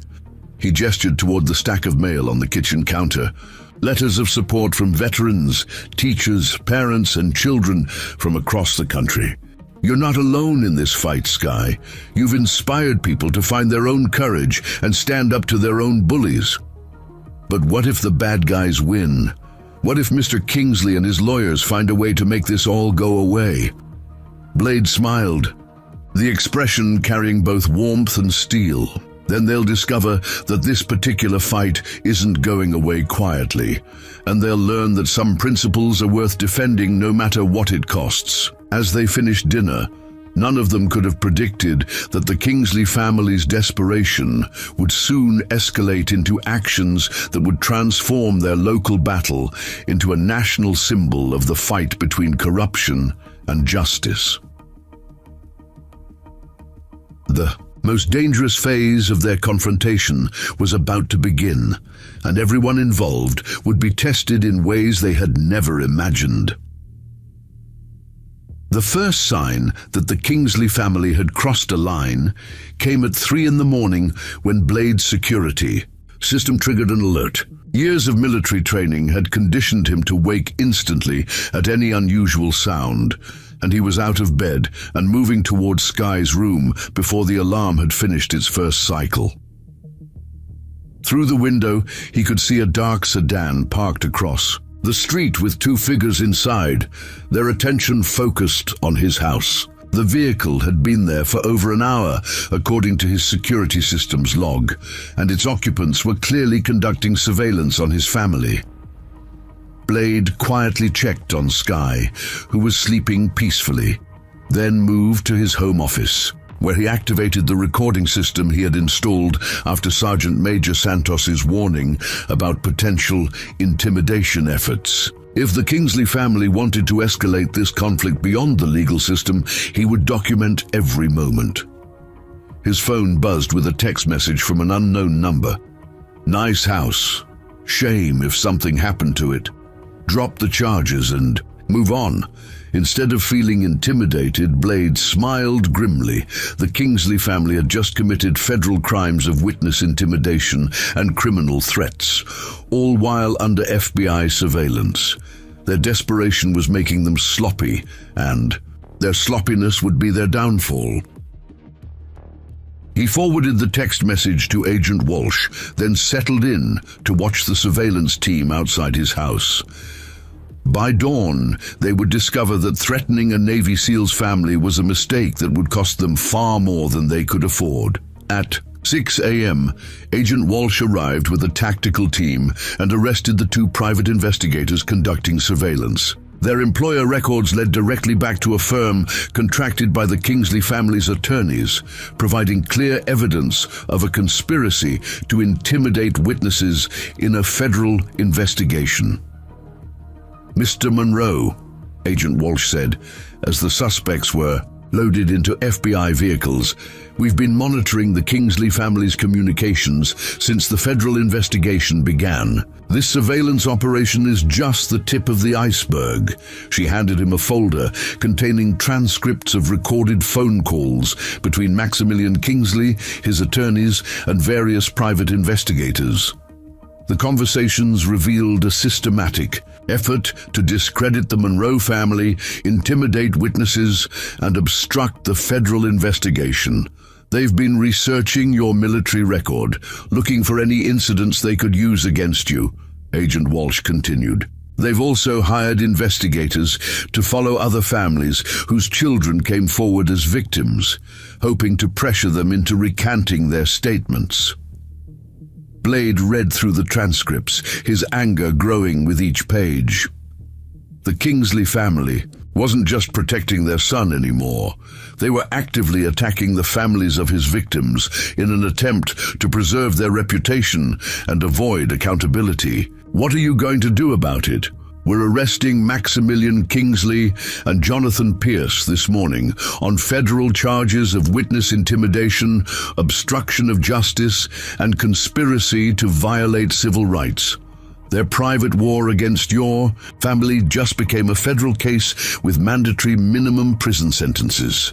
By noon, news of the arrests had exploded across social media and cable news. The spectacle of a city councilman and prominent attorney being led away in handcuffs transformed the Mountain View story from a local bullying incident into a national symbol of corruption and institutional failure. The arrests had immediate consequences throughout the community. 3 more city council members resigned rather than face investigation. The police chief announced his retirement, and the school board voted to hire an external firm to review all policies and procedures. At Jefferson Middle School, the transformation was equally dramatic. Dr. Lynch had implemented new anti-bullying protocols that emphasized swift, consistent consequences for all students, regardless of their family's status.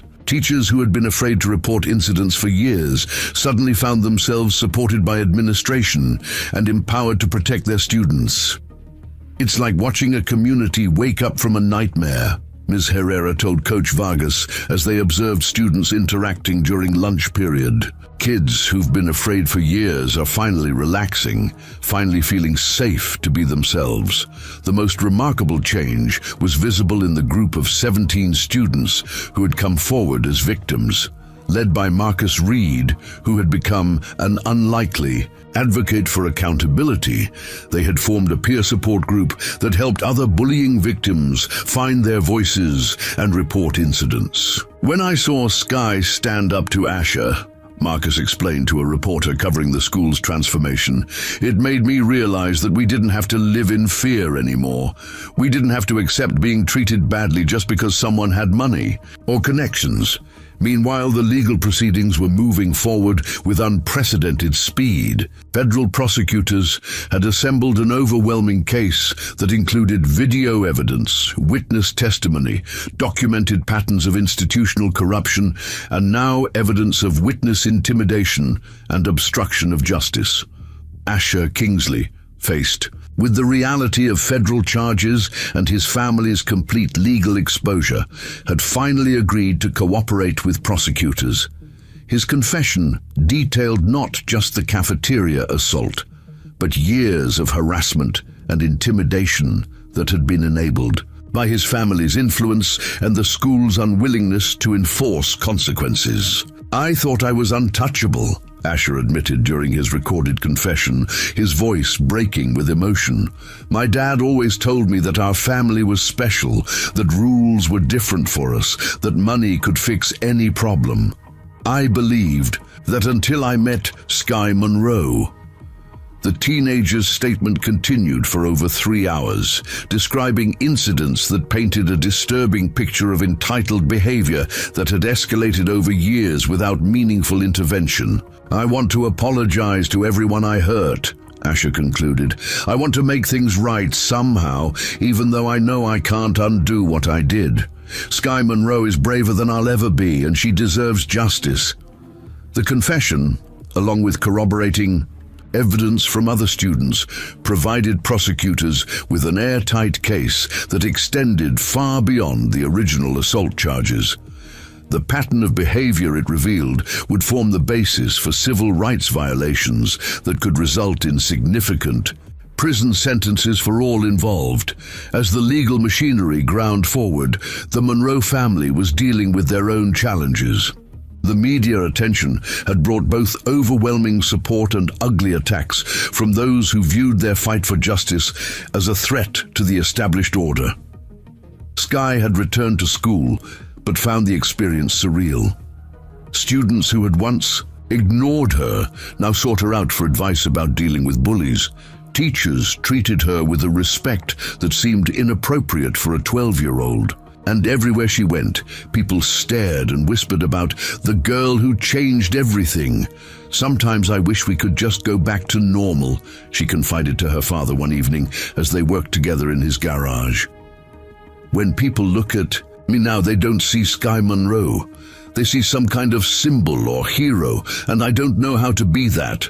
Blade set down his wrench and looked at his daughter seriously. "You know what the hardest part about being a hero is, kiddo? It's not the moment when you do something brave. It's living with the consequences of that bravery every day afterward." He gestured around the garage, which had become a gathering place for veterans, activists, and community members who wanted to support their fight. "All these people, all this attention, all this pressure, it's not really about you anymore. It's about what you represent, the idea that ordinary people can stand up to corruption and win. But what if I can't live up to what they expect? What if I'm not as brave as they think I am?" Blade smiled and put his arm around her shoulders. "Then you'll discover what I learned in the military. Real courage isn't about not being scared. It's about being terrified and doing the right thing anyway." Their conversation was interrupted by the arrival of Agent Walsh, who looked grim as she approached them. "Mr. Monroe, Miss Monroe, I have some news about the investigation that you need to hear. She pulled out a folder containing financial documents and bank records. Our investigation into the Kingsley family's finances has uncovered evidence of systematic corruption that goes back decades. City contracts, zoning approvals, code violations. There's a paper trail showing bribes, kickbacks, and influence peddling involving millions of dollars. Blade studied the documents, recognizing the implications. You're saying this isn't just about bullying anymore. This is about organized corruption involving multiple city officials, school administrators, and business leaders. Your daughter's case was the thread that unraveled a network of criminal activity that has been operating for years. Agent Walsh continued, we've identified at least 12 other families whose children were victimized by this system of protection for wealthy bullies. Some of them have been afraid to come forward until now, but your family's courage has inspired them to seek justice. The scope of the investigation had expanded far beyond what anyone had imagined. What began as a school bullying incident had become a federal racketeering case that would reshape Mountain View's entire power structure. There's something else, Agent Walsh said, her tone becoming more serious. The Kingsley family's attorney has approached federal prosecutors about a plea agreement. They're willing to provide evidence against other members of the corruption network in exchange for reduced sentences. What kind of evidence? Names, dates, financial records, recorded conversations, everything needed to prosecute the entire network. They've realized that their only hope of avoiding decades in prison is to cooperate fully with the investigation. As the meeting concluded, Blade and Sky were left to process the magnitude of what their fight for justice had unleashed. What had started as a father protecting his daughter had become a community-wide reckoning with decades of corruption and institutional failure. Dad, Sky said quietly, do you think we did the right thing? All these people are going to prison because of what happened to me. Blade pulled her close, his voice firm but gentle. Those people are going to prison because of what they chose to do, not because of what happened to you. You were just the catalyst that finally brought their crimes into the light. He looked out at the desert sunset, thinking about the long journey that had brought them to this moment. Sometimes justice takes a long time to arrive, kiddo.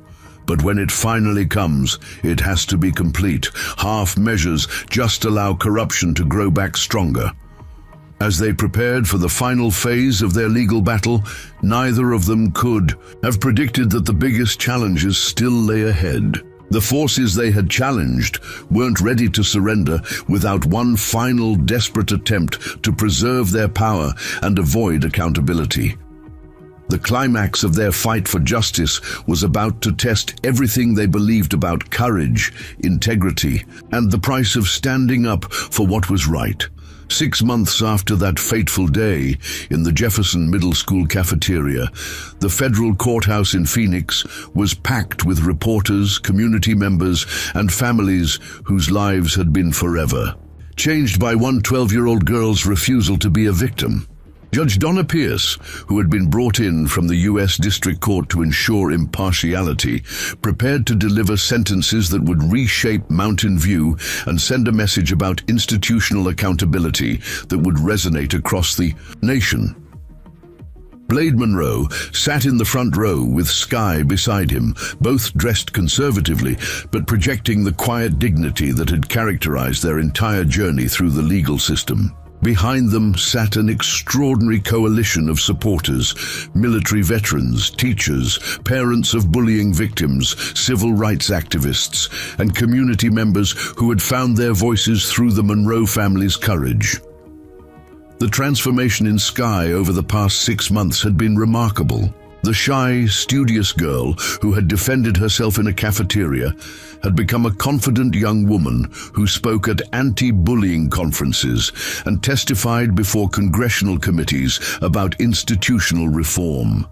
She had grown not just in stature, but in understanding of her role as a catalyst for change.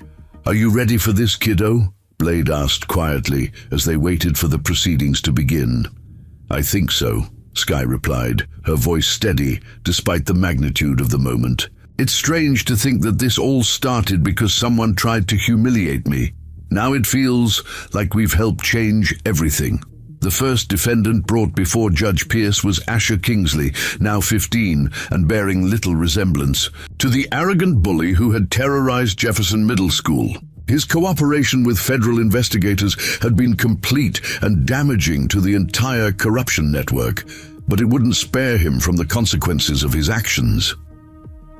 "Mr. Kingsley," Judge Pierce said sternly, "you have pleaded guilty to conspiracy to commit sexual assault, assault of a minor, and civil rights violations. Before I impose sentence, do you have anything to say to this court?" Asher stood slowly, his voice trembling as he addressed the packed courtroom. "Your Honor, I want to apologize to Sky Monroe and her family for what I tried to do. I want to apologize to all the other students I hurt over the years. I thought my family's money and influence made me special, made me better than other people. I was wrong." He turned to look directly at Sky, tears running down his face. "Sky, you showed more courage in 30 seconds than I showed in my entire life. You taught me that real strength comes from protecting people, not hurting them. I'm sorry, and I'll spend the rest of my life trying to become the person you already are." Judge Pierce listened impassively before delivering her sentence. "Mr. Kingsley, you will serve 2 years in federal juvenile detention, followed by 5 years of supervised probation. You will perform 1,000 hours of community service working with anti-bullying organizations, and you will speak publicly about the consequences of your actions to help prevent other young people from making similar choices." The sentence was harsh but fair, acknowledging both Asher's cooperation and the severity of his crimes. His parents, seated separately from their son, showed no emotion as their child was led away to begin serving his time. Maximilian Kingsley faced far more serious consequences. The federal investigation had uncovered decades of corruption involving city contracts, zoning approvals, and systematic obstruction of justice. His attempted intimidation of witnesses had only made his situation worse. "Mr. Kingsley," Judge Pierce continued, "you have been convicted of racketeering, conspiracy to violate civil rights, witness intimidation, and obstruction of justice.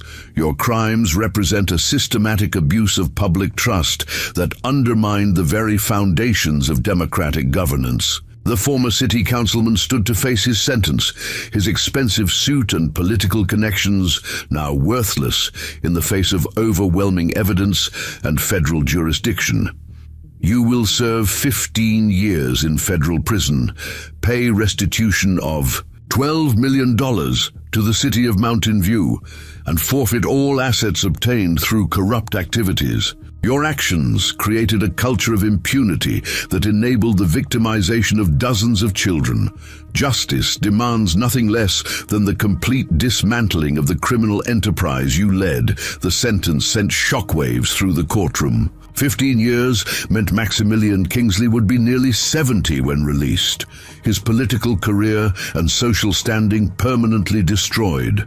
Attorney Jonathan Pierce received 10 years for his role in the conspiracy and attempted witness intimidation. His law license had already been revoked, and his career was as finished as his client's political ambitions.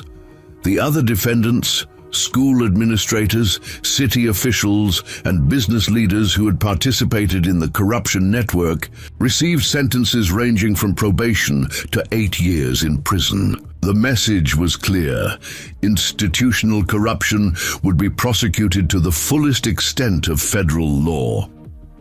As the legal proceedings concluded, Agent Walsh approached the Monroe family. "Mr. Monroe, Miss Monroe, I wanted you to know that this investigation has become a model for how federal authorities will address institutional corruption and civil rights violations. Your courage to stand up when others remain silent has changed how we approach these cases. What happens now? Sky asked. Now the real work begins, Agent Walsh replied. Mountain View has to rebuild its institutions from the ground up. Other communities are watching to see if genuine reform is possible, or if corruption will simply find new ways to hide. The transformation of Mountain View over the following months was remarkable. Dr. Lynch had been confirmed as permanent principal of Jefferson Middle School and had implemented comprehensive reforms that made it a model for anti-bullying programs nationwide. The zero-tolerance policy for harassment applied equally to all students, and the culture of fear that had dominated the school for years had been replaced by one of mutual respect and accountability. Coach Vargas had started a conflict resolution program that taught students peaceful ways to handle disputes. Ms. Herrera had developed a peer mentoring system that connected older students with younger ones who might be vulnerable to bullying. The changes weren't just policy reforms. They represented a fundamental shift in how the school community viewed its responsibility to protect all students. The city government had undergone an equally dramatic transformation. A new mayor and city council had been elected on a platform of transparency and accountability. All city contracts now required competitive bidding with public oversight. Zoning decisions were made in open meetings with clear criteria and appeals processes. Most importantly, the community had learned that ordinary citizens could challenge corruption and win when they stood together for what was right. Marcus Reed had become one of the most effective advocates for this new culture of accountability. His transformation from bully's accomplice to student leader demonstrated that redemption was possible when people accepted responsibility for their actions and committed to change. I was a coward, he told a group of middle school students during one of his speaking engagements. I went along with Ash's bullying because I was afraid and wanted to fit in, but watching Sky stand up to us taught me that real courage means protecting people who can't protect themselves. The ripple effects of the Mountain View case extended far beyond the community itself. Congress held hearings on institutional accountability and federal oversight of local corruption. The Department of Education developed new guidelines for addressing systematic bullying in schools.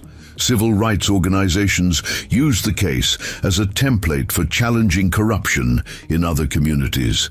Sky had become an unlikely national figure, speaking at conferences and testifying before legislative committees about the importance of standing up to bullies at every level of society. Despite the attention, she remained grounded and focused on her education and her relationships with friends and family.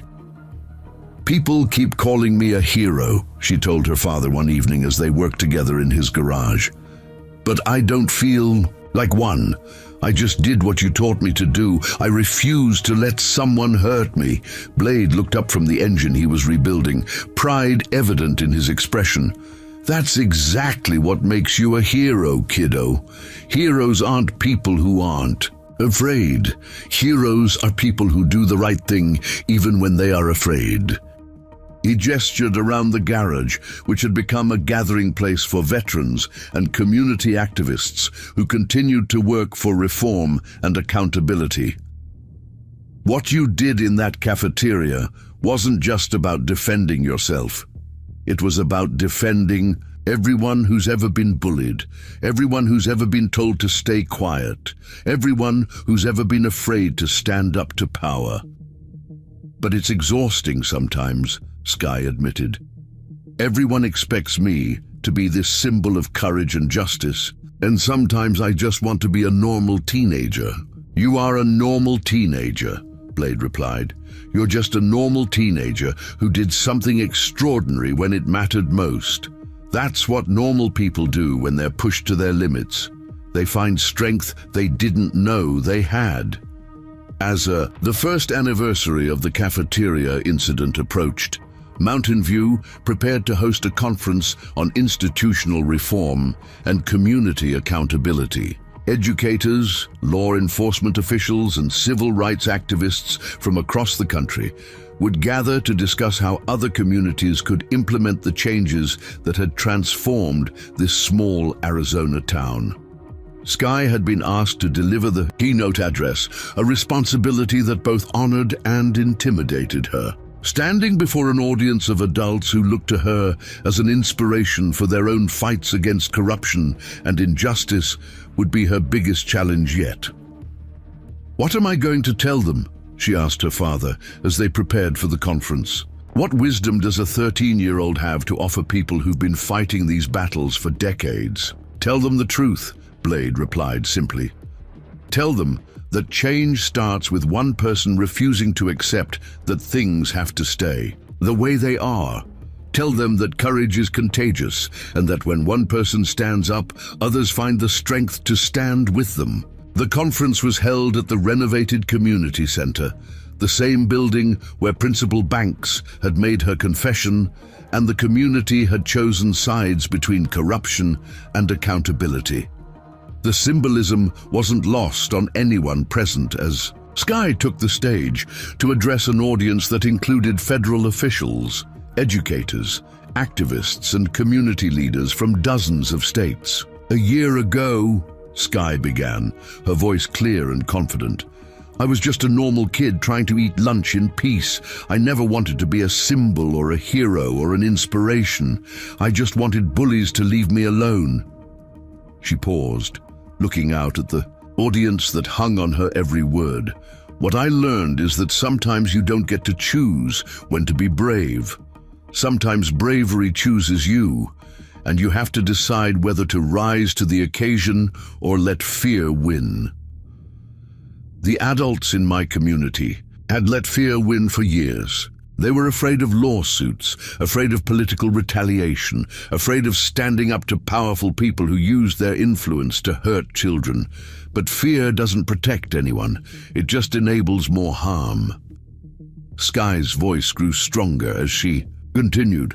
"When I defended myself in that cafeteria, I wasn't just stopping 3 bullies from hurting me. I was breaking a cycle of fear that had allowed corruption to flourish for decades. I was proving that ordinary people don't have to accept injustice just because powerful people tell them to. The most important lesson I've learned is that change doesn't require special powers or unusual courage.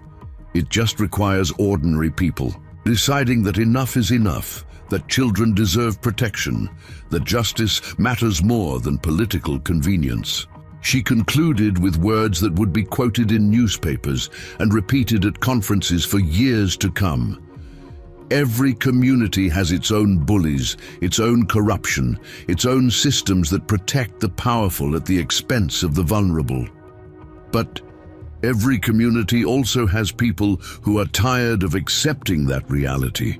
The question isn't whether change is possible, it's whether we have the courage to make it happen. The standing ovation lasted nearly 5 minutes, but more importantly, the conference resulted in concrete commitments from dozens of communities to implement reforms based on the Mountain View model.